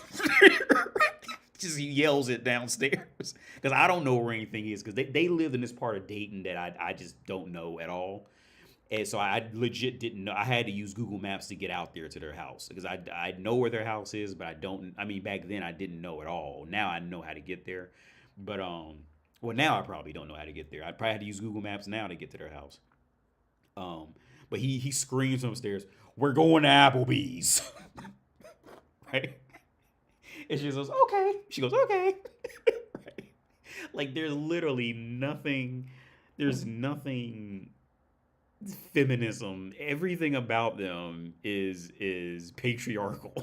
Like, so she just adopted the feminism phrase just because she's gotten bored. That's really it. She's just bored in life and stuck in Ohio. Because here's the weird. Now I never told him this story, but I remember one time I had to get my car fixed, and he was going to come pick me up, but he had to go to work or something. So she came and picked me up from the mechanic. And as soon as I get in the car, she's just going on about how she wants to get out of Ohio. Cause okay, so put in context, I'm from Cincinnati, and I met them in Dayton, Ohio. So to them, I was the traveler to them, right? I was the person who traveled to them, right? It's in that area. It's about an hour drive up the highway, but Dayton is just another thing. So as soon as I get in the car, she's going on about how she doesn't want to stay in Ohio. She's tired of it there. She never told him, all and even now I feel kind of sorry for her because I always liked her. I always thought she was a cool person. Because I've known her for a long time. But I feel sorry for her because she really doesn't want to be. At least at the time, she didn't want to be in Ohio, and she was just like unloading on me like all the stresses of just like she just felt like she was stuck in life kind of thing, right? It was one of them scenarios where like I bet like another dude would have tried to sleep with her, but like I had known him for too long, and I'm just not that kind of guy to do that. But another guy would have definitely at least would have tried and probably could have done it because of the situation, right? It was just me and her alone. He was at work. She picked me up from the mechanic, and she's talking like this. And this was back when she still looked good too, Right? She was still looking good at this time. Like she was the girl who would walk into a store or a mall in America, and everybody would like say, "Yeah, yeah, it's that girl. It's the girl over there. Look at that girl." She was that kind of girl back then. Um, but she was just unloading on me, man. And yeah, another guy would have definitely tried to sleep with her, to fuck her. Yeah. But yeah, because she's a feminist now, and there's nothing feminist about her or him. He tries to say he's like this. I'm gonna call him when I get off here because I ain't talked to him in a while. Because he tries to like say this shit, but he'll do like the most patriarchal shit, like or just say like no, like you're a woman, you just can't keep up with me. He'll say like the most like misogynist shit. Like no, I'm not exaggerating. Like we'll be sitting at the dinner table when I was in Ohio, and he'll just like blurt out the most like misogynist shit you would ever hear. And they're like, "You're a feminist." No, just give it up. And I remember we went to a Halloween party, and I actually hit it off with two girls. But one girl, we went to this Halloween party. It was like the neighbors behind them, and because I remember I wore the Stay Puff, the Stay Puff, the marshmallow suit guy, because it had a fan hooked up to it. So because they had it just in their house, they say, "Yeah, you want to wear this window?" I said, "Yeah, sure, I'll wear it." And so I wore it. Was this big ass. It was this balloon like suit, Halloween suit. Let me see if I can find it. Stay Puff Ween suit with because it had a fan. It had this little fan. It was something like this. This is what I wore to the Halloween party. Is it gonna load? Because they just had. Well, it's not gonna load. So this is essentially what it was something like this, right? Because I remember it had a hood on it and everything, and it was just sitting there. He said, "You want to wear it?" He said, "Look," he goes, because he picked up the fan. Said it has a fan. You got to turn it on to keep it like inflated. So yeah, I'll wear it. So I put it on and wore it to the party, right? I wore it to the party. And when I got over there, I don't know if they were swingers or not, but his wife was like, she was a good looking girl. I still remember her name. His wife, by the end of the night, because I was talking to this other girl who had the same name as my mom, and we were hitting it off the whole night. And some kind of way that girl, I don't know what happened to her, but the people who were hosting the Halloween party, the guy's wife, we were like saying goodbye, and the guy's wife just like hugged me super hard and kind of gave me that whole speech of like, "I like you." And I weirdly get this at parties. Like it's always like one woman who does this to me. They like hug me real hard and then like be like this to me in my face, be like, "I like you." And I'm just like so freaked out. I just go, "I like you too." I'll just be like freaked out. And I had the Stay Puff outfit on. Like it wasn't like, I was looking sexy or anything like that. I had to Stay Puff. And I remember she just, and the guys, and her husband was like not far away. So he had to have seen it. So maybe they were swingers. I don't know. Or maybe he was just a pussy. You never know. Yeah, I don't know. Um, but yeah. I found also that most women say that they actually aren't and want a toxic masculine man. Oh yeah, man, dude, women love that shit, dude. Women love toxic masculinity, man. Like they'll say that shit out loud, but their pussy will get wet for it, man. Women love that shit.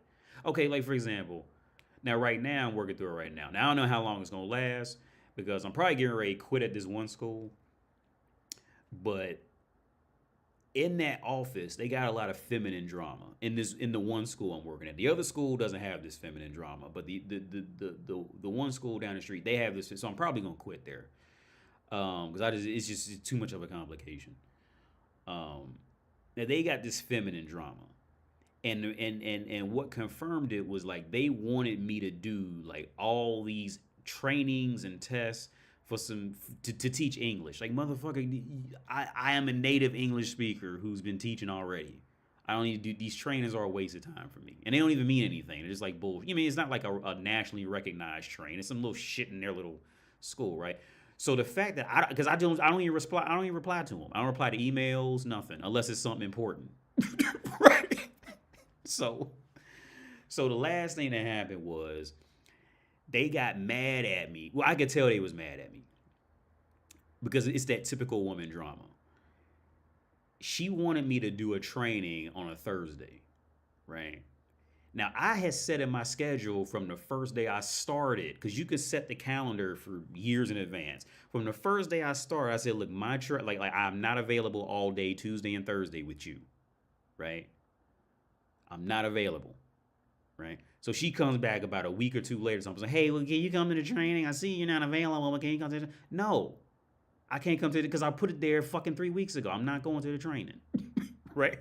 It's just like little feminine mind games. She's like, you see it right there, right? So, but to be fair about it, maybe she was just on some old, maybe she just thought she could just try. Well, it was other little shit that kind of came out that I ended up finding out, like, because there's a sycophant in the office, a dude, one of them dudes who things don't get. Here's the thing, I didn't like that. I remember there's this dude in there. I didn't like him, and I'll be honest with you, I didn't like him because I had them all talk. I walked in there and it was all guys at this point in there, and so I had them all talking, right? And the guy who ended up, I'll leave this later. He ended up saying that he had, because I was talking about my son. I said, I was talking about my son. He goes, oh, I have a son too. I said, oh man, so you know what it's like when they be two. And he goes, oh no, I wasn't there when he was two. I goes, oh, so what happened? He goes, oh no, she had a kid from another relationship, and I came there when he was 7, and he's like 14 now. And right then, it was like how he said it. Like my immediate thought was, you chump ass bitch. Like that was the first thought in my head. Like how he said it and all shit. One of them feminine chump dudes who, one of them type of dude. That was the first thought. But I didn't want to judge him too harshly because, maybe he just couldn't have kids. You never know why some guys do it, right? Maybe he just couldn't have children. I've met some guys like that who just couldn't have kids, so they look for women like that. But the feminine drama that popped off later, like, pretty much cleared it up. Like, so the guy I hung out with today, he works in an office, but he don't be on none of that shit, right? So he asked me to go hang out independently, to go out to drink so we could talk about life and shit. And he said, yeah, no. He goes, yeah, no, because he said that they talk about me. They say that I don't respect their time and all this shit like that.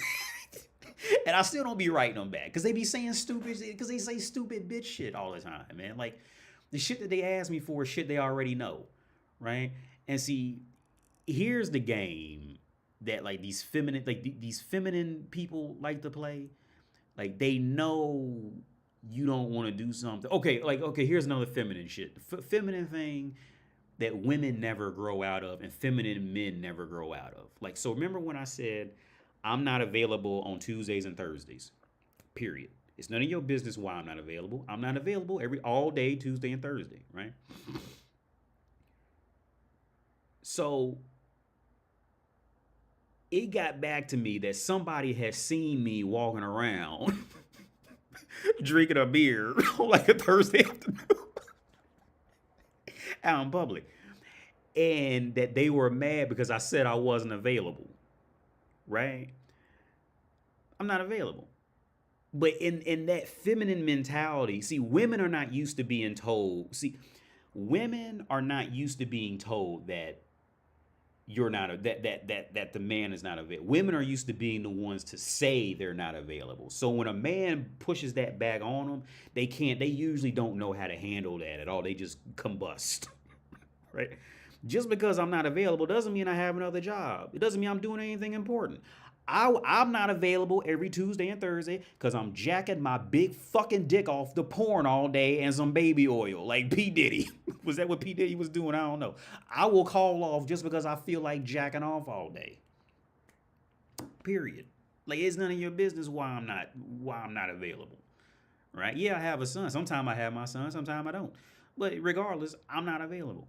Right? But it's like that meant it's that feminine shit. So they got to talking about me. So I've heard a bunch of rumors about me. They done walked around and said, and I don't respect their time, and I don't be replying back and all that because they be saying stupid shit. It's just feminine bullshit. So I'm probably gonna quit or just not go back. They because I'm on contract. I'm on a contract with them. But how it works is I have to agree to teach somewhere. I'm just not gonna agree to teach anything, and I'm technically on contract. I'm just never gonna go back. Just if they ask me to teach, sorry, no. I'm just gonna set my unavailability to not available for the next 10 years and just let them deal with it. But yeah, it's just feminine. I just hate like this is why just don't if you can help it, just don't work with women. Just stay away from that shit. It's never worth it, dude. Because they want you to be on because like now here's the thing. Here's the thing. Now it is fixable.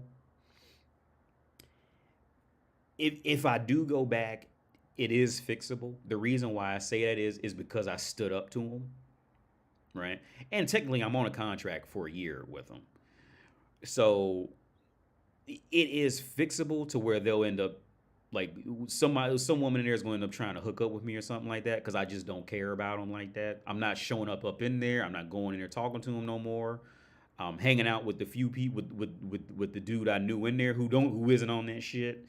And I'm off to my so like I said, there is a chance. Okay, there's a better chance. So in reality of the world, there's a better chance of me going back up in there and fucking every woman in there how I turned out versus if I had gone up in there and tried to play their game and make them like me and all that.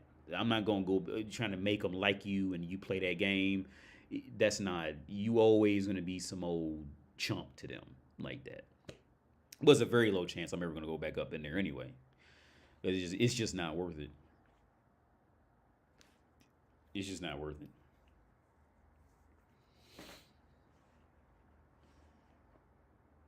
Get the hell, yeah, Scotty side. Oh yeah, just get the yeah, just stay out of it, man. It's just not worth the stress. Like I tell every guy like if you can help it, just don't work with women. Just stay away from women if you can help it. More times than not, when I talk to guys who have like higher up jobs and we get to talking, they will say it before I will. They don't want to work with women, in the workforce more times than not, when I get to sitting around with guys who are in higher up positions like that, and and we get to talking, it'll come out. What always comes out is the hookers they fucked, um, um, which girl was good, was which girl was a good fuck, and the, to never want to work, actually have to work with a woman, just get out the room as fast as possible. Those three things. Oh, it came up today. The guy I just showed you, he was telling me how he hooked up with that girl, and the girl tried. It sounds like I'm making this up, but because it's ridiculous. But she was sucking his balls too hard, and I was like, yeah, man, that shit hurts. Like, and women don't understand that women see. Here's the part that women that you get away with. One is that women are watching a lot of porn too. They try to say they don't know this shit, but they do, right? And this is how you can tell. This is how you can exactly tell that women watch too much porn. Is because they think that a guy having his balls sucked any old kind of way feels good. That is usually a clear sign that woman is watching too much porn. Because with me, when me and him we were talking, we sat on the bench and talked for about 2 hours about just life. And we would say like, yeah, that shit hurts. Like you like the vein gets caught on the ball, and you'd be like, oh, you'd be like, no, it doesn't feel. You gotta lightly play with my balls, like just fondle them joint, like lightly. I be having time myself, like no, lightly fondle them because that shit you fuck around and get too into it and forget that shit hurts. And she did that to him. she got to sucking his balls and sucked it too hard and that shit hurt and we was laughing about it in the park. But that's how you can tell women watch too much porn.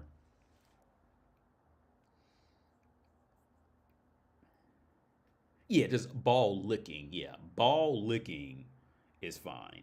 But when they try to do anything other than licking or lightly fondling, it's just too the risk is just too high for injury at that point. It's not like getting hit in the balls. If there's a woman watching, it's not like getting hit in the balls, but it's like I would equate it to like being stabbed. about like when a girl hurts your balls. If a girl's watching, so here's education on the sensitivity of balls, right? For the women watching out there, when you hurt a guy's balls, it's not so much the feeling that we say like how it feels like getting like getting kicked in the balls or something like that, because that'll fucking just put you on the ground. If you get kicked right in the balls, any man will fall to the floor. But when you get the twisting wrong or you suck a ball too hard, I would say it's about the equivalent of like being stabbed. Like you can't just ignore that shit. Like if somebody were to come up and stab you with like a half-inch blade like right in your arm, you would just have to jump. Like is that it's not the same kind of pain, but it's like I think it's the same like level of pain. But it's not, it's a different kind of pain, but it's like a headache kind of pain, if that makes sense. It feels, I don't know, it's like an ache more than anything. But yeah, so any woman watching, if you get to playing with a guy's balls, ask him how he wants his balls played with. Be sure to ask him how he wants his balls. Don't just balls are something that you just don't get in the mood and just start doing unless you already know this guy and how he likes it. Like you don't just meet like a random dude and like because he was telling me how he fucked this bitch, right? And he said like cause she was American, and he said American girls like to deep throat. I said yeah, that's true. When I go back to America, the girls there give better blowjobs. European women generally don't give good blowjobs. In my opinion, European women do not give good blowjobs. They it's just this almost like like a basic blowjob you get in high school from a girl. Like it's just not good quality blowjob. European women do not give good quality blowjobs. Period. For the most part. Period. Okay, they just don't get it. So American women, it's like American women almost know that they have to get the whole dick in their mouth. Like they're not wasting dick, kind of thing, right? And he was saying like, yeah, man, it was crazy because American women they really like to give deep throat. So he said he never had it done to him before. She just went crazy on his dick and just started deep throating him, right? And and and I think that's another area where women get it confused from watching porn. They think because a dick, you like a woman could just start going crazy on a dick for the most part, as long as she doesn't grab it too hard and it's fine, right? But balls, you can one women you can't do that shit. Like women, you can't just make up something on the fly for a dude's balls. Like you ask that motherfucker first. Because a clit is easy. A clit is fucking easy. Clit. Here's the thing. Clits are the easiest thing on earth. Once you know what and where it is, but clits are the easiest thing to play with, to manipulate. It's literally just this little. Usually it's this little ball feeling thing. It's the easiest. All you gotta do is just stroke it, one way. Sometimes women like pressure on it or pressure on the bone beneath it. But the clits are the easiest thing. The easiest thing. Once a guy knows where it is, just don't bite it or anything like that. Just use your tongue or use a wet finger on it and just flick it. Just keep flicking it or something like that, or finger her and like hit it on the top part, and she'll just lay there and go crazy. The clits are the easiest thing to play with, by far. Like, and here's the thing. I think in sex education, like it's really, I just really, I find it just really shitty that like for something so easy as a clit that so many men seem to be ignorant about. I think it's really shitty because clits are really nothing. Like in my just from like experience of having sex, I would assume a dick for an experienced guy would be much harder to stand out with than a clit with an experienced woman. Like for what you would have to do to it, for what a woman would have to do to a dick on a good experienced guy, like that woman would have to do a lot more to get the same level of pleasure and paralysis and all that shit that a man would have to do to paralyze a woman by playing with her clit, to just stop her, have her going crazy, and all that shit like that. A clit is so much easier, dude. It's so easy. And I think it's a real shame that sex education just never really went in on that. You know, because guys, as guys, we grow. Humans, we grow. We grow from, we grow from like a basic blowjob to now she's got to, like, I don't know, like hold my hand while she sucks my dick or looks at me. Then after a while, you grow out of that. Then you want a girl to get sloppier. Then after that, she has to do this, and now you still do that. Whereas like with the clits are not like that. Clits are just like usually you like, okay, any woman walking down the street, which is this is gonna sound fucked up, but hear me out. Any woman walking down the street, if any guy just started just tickling her clit, every woman would stop. Every single let's say an alternate universe where you can just go into a shopping mall, and if you knew where a clit should be, just start lightly playing with it and rubbing it. Every single woman would just stop in complete paralysis, like right. Whereas every man would not stop in paralysis from a blowjob. Like he would stop because he's getting his dick sucked, but it's not like unless he's like inexperienced, right? It's one of them things. What if you can't find it? That okay, the thing is like, okay, in my experience with finding a clit, sometimes it can be hard to find. But overall, all you're looking for is just something like just slight, even the slightest bit hard, and then watch for her reaction when you touch that. And then whatever that is, that's gonna be. But it can be hard to find. Some clits are not like pronounced. Some women have big clits, and some just aren't even pronounced at all. Many of them you can't even see them if you just look at it, kind of thing. Because every woman is built drastically different with these things. Um, but then also said other part, like, see, with women and sex, it's this whole other situation. It's like women can fuck around and not get turned on because she's so worried about a prettier girl than her, right?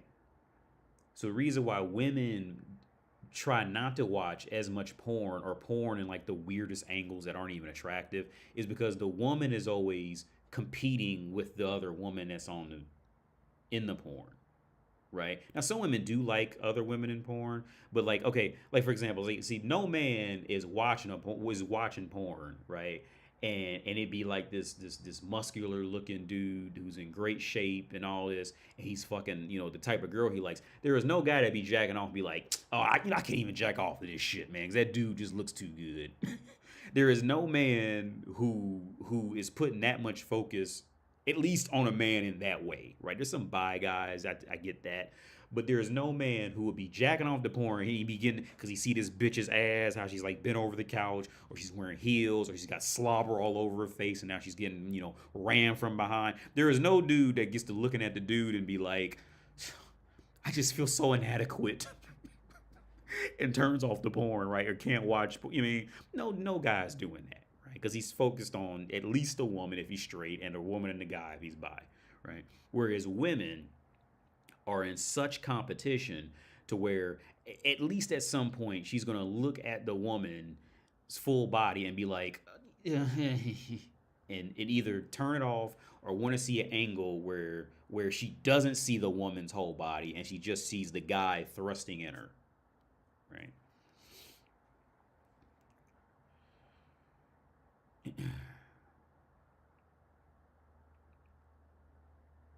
It's not that hard. They can't come. It's not that hard that they can't come. It's who they want to make them come. Well, yeah, it's a lot of factors. It's a lot of factors. It definitely is a lot of factors. I remember one friend of mine. He's a big, real fat dude. He's a white dude, real fat white dude.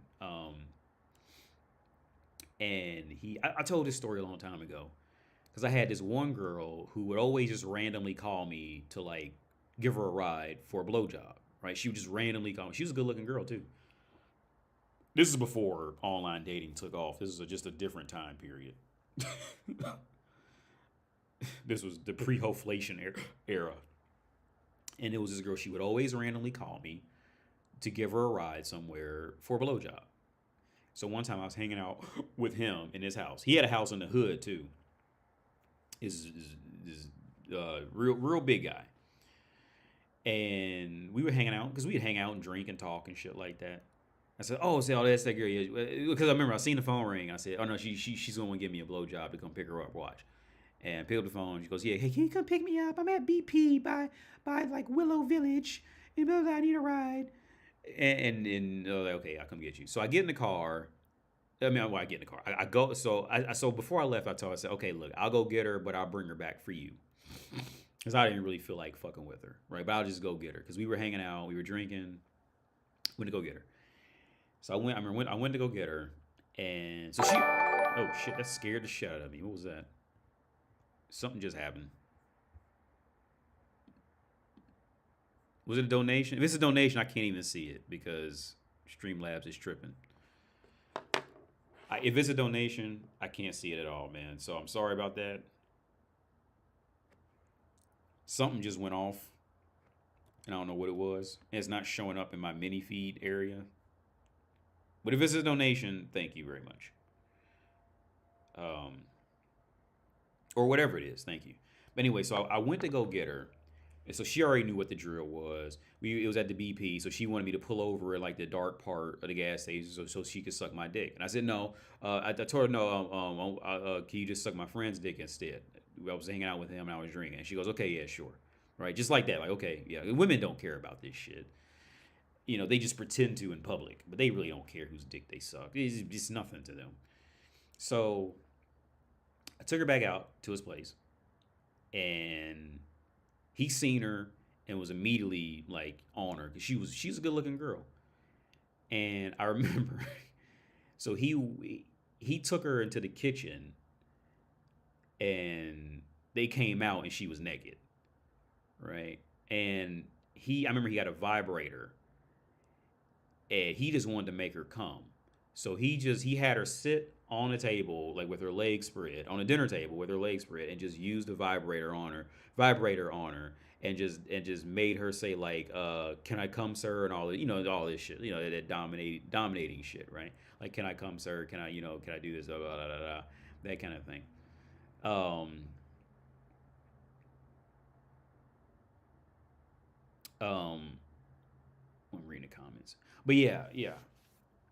And then after that, she was sitting on. I mean, he was like, okay, again, this is a guy that, like, in regular public, like, she probably would have never even spoke to him, right? Because in public, women have this societal, image to uphold, but since she was with me and then came there with him, and then he was making her come by just using the vibrator on, just changing the speed of it, right? And making her say, like, shit like thank you sir for making me come, or made her say like I can't come yet and all this, and made her hold it in, and all this stuff.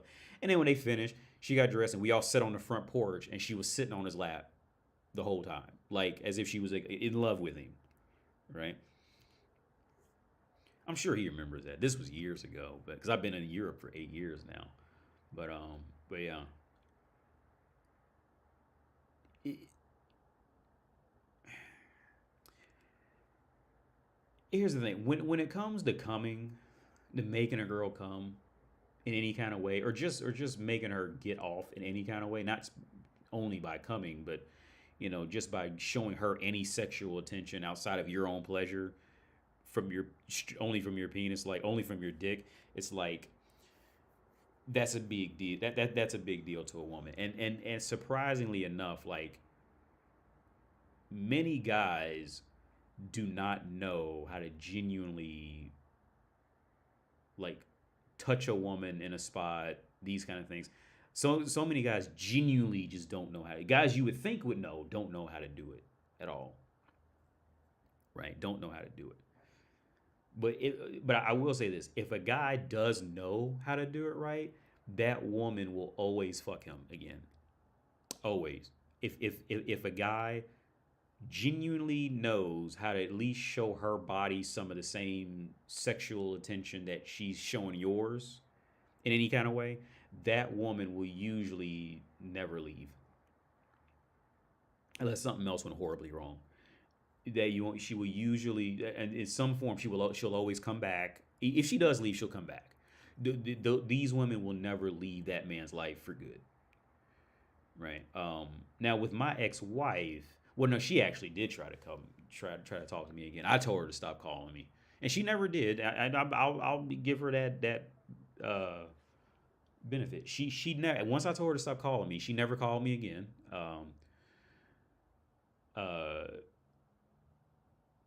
but with her, I don't think I never really. I mean, I never really cared for her in sex.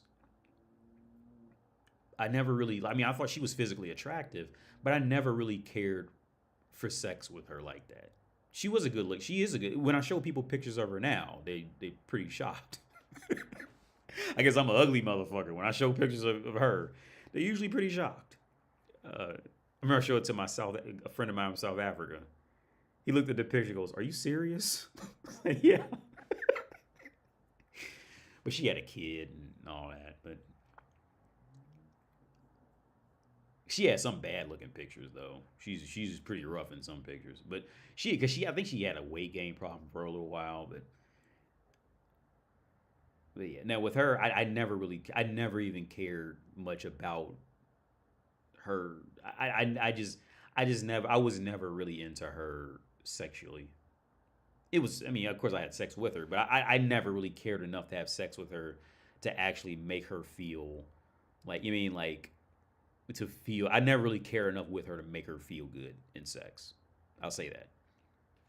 Because you know what else always, I usually talk about this. I used to talk about this in older videos.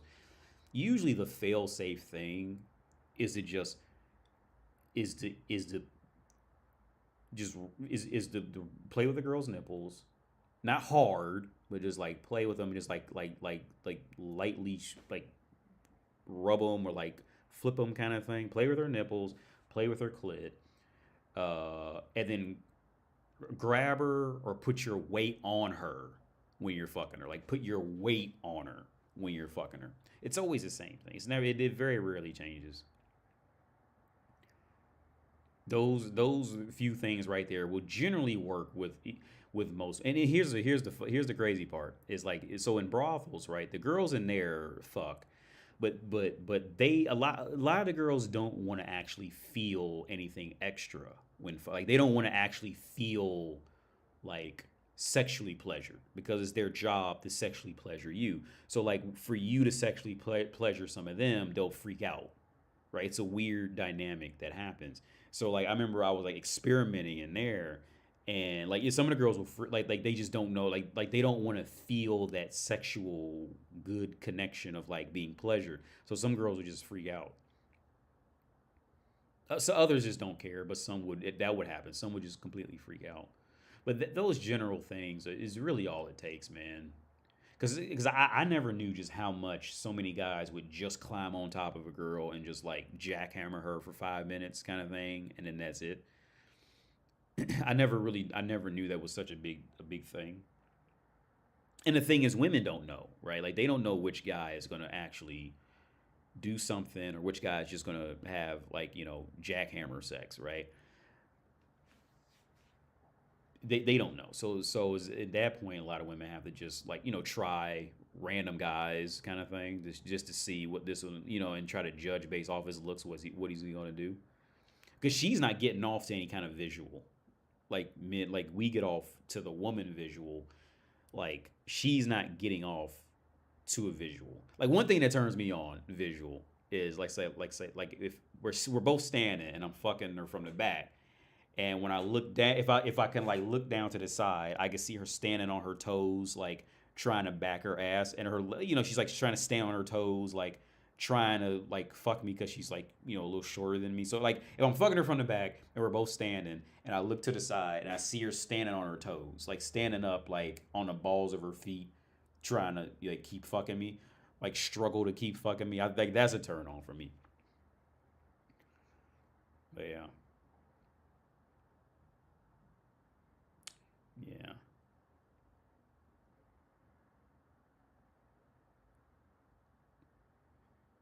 Men not knowing how to make a woman orgasm is a big terror. This is one thing I disagree with red pillars like Donovan Sharp. You should care about her orgasm because it ensures her return. Oh yeah, definitely. Yeah, on Nancy, I completely agree with that. Yeah.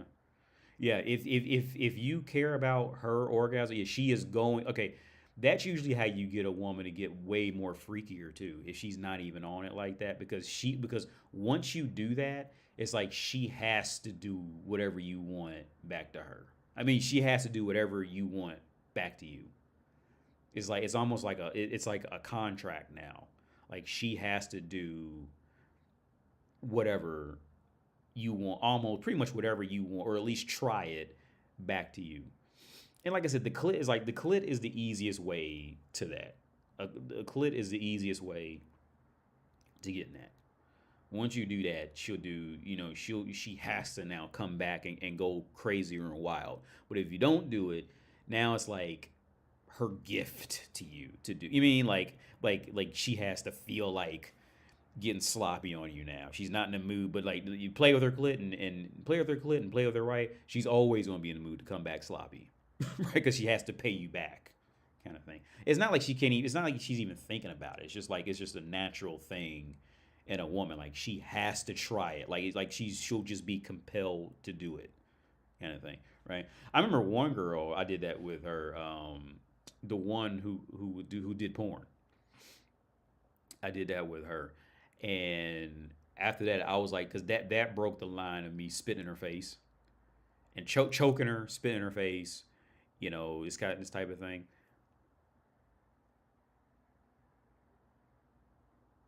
I'm thinking of one porn right now. It's like wow shit. There's this one company who makes porn. Unchained Perversions. That's who it is. Unchained Perversions. And he only made like 2 videos like this where he's in Europe and he has like some girl and he's just making her puke the whole time. Like she's like naked and he just shoves his fingers down her throat and she's just like sitting there just taking it and just puking, right? Women love anything that's not just basic sex. Like basic sex is so boring to women because they've been getting it since they're fucking 13. Like basic sex is like a wine cooler to them. Like it's nothing. Like it's like one wine cooler. Like they just love anything that's just something different that they can lose their mind to, right? Anything else. But I remember, I'm just thinking of that point right now. Is that he only did like 2 videos like that, where he's just like he's holding her and he's just like shoving his fingers down her throat, and she's just sitting there taking it and just going, just puking like constantly, and she fucking getting off on it, like Unchained Perversions. But they do a lot of femdom. I'm not into that femdom stuff they do, but he has a lot of like where he just like throat fucks bitches and shit. I wonder what those guys are doing now. Those guys have good taste.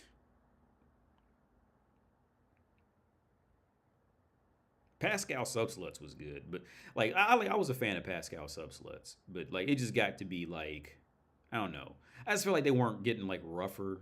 It just kind of started getting boring. It was just more like to me like okay, to me Pascal Subsluts. I think it's because they're older, so like they're kind of stuck in what's rough to them. Because the category of rough porn is like I'm talking about rough porn with a fucking Stay Puff costume on my fucking live stream. But like the roughness of porn always keeps going. It's going to keep getting more and more extreme. And I feel like Pascal Subsluts just kind of like got stuck. Whereas like the guys at Ghetto Gaggers, they've gone off the dude. They've gotten more wilder with it. But because they didn't used to pee on bitches on camera. I seen they started doing that. But they didn't used to pee on women before.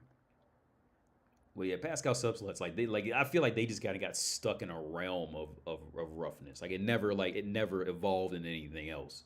So it just got boring. Pascal Subsluts just got boring to me. There's still some good looking girls that I thought were good looking on there, but it kind of turned into like it just got boring. I understand why Donovan says not to care about it. He doesn't want Simps to do it for her pleasure, but I don't do it strictly for her pleasure. For me, it's about gaining control of her mentally. Yeah, yeah, Anansi, same here. Yeah,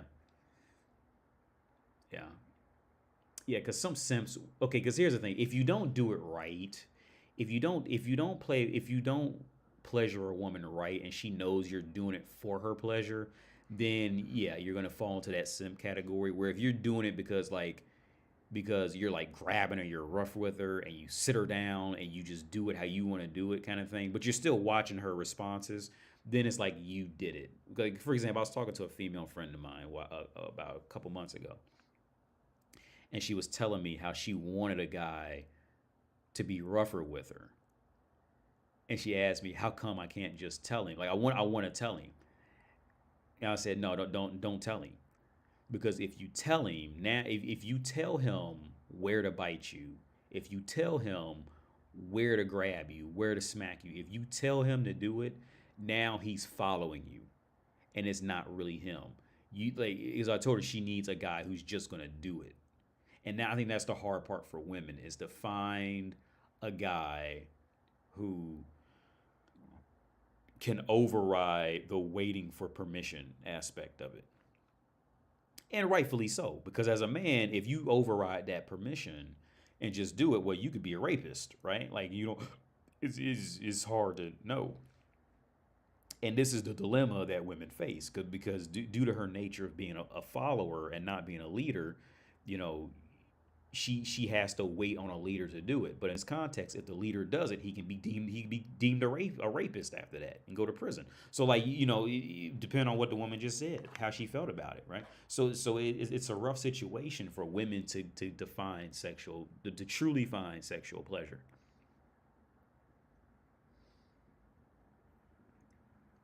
But yeah, I'm getting out of here. It's 10 o'clock. And I was really tired before I started this live stream. I didn't think I'd stay on till 10, but it's almost 10. So I'll let you guys go, man. Have a good evening, day, night. I'm gonna put this on Subscribe Star because I don't put anything on Subscribe Star. So I'm gonna put this on Subscribe Star. You guys have a good day, evening, night, and I'll catch you later, man. Peace out.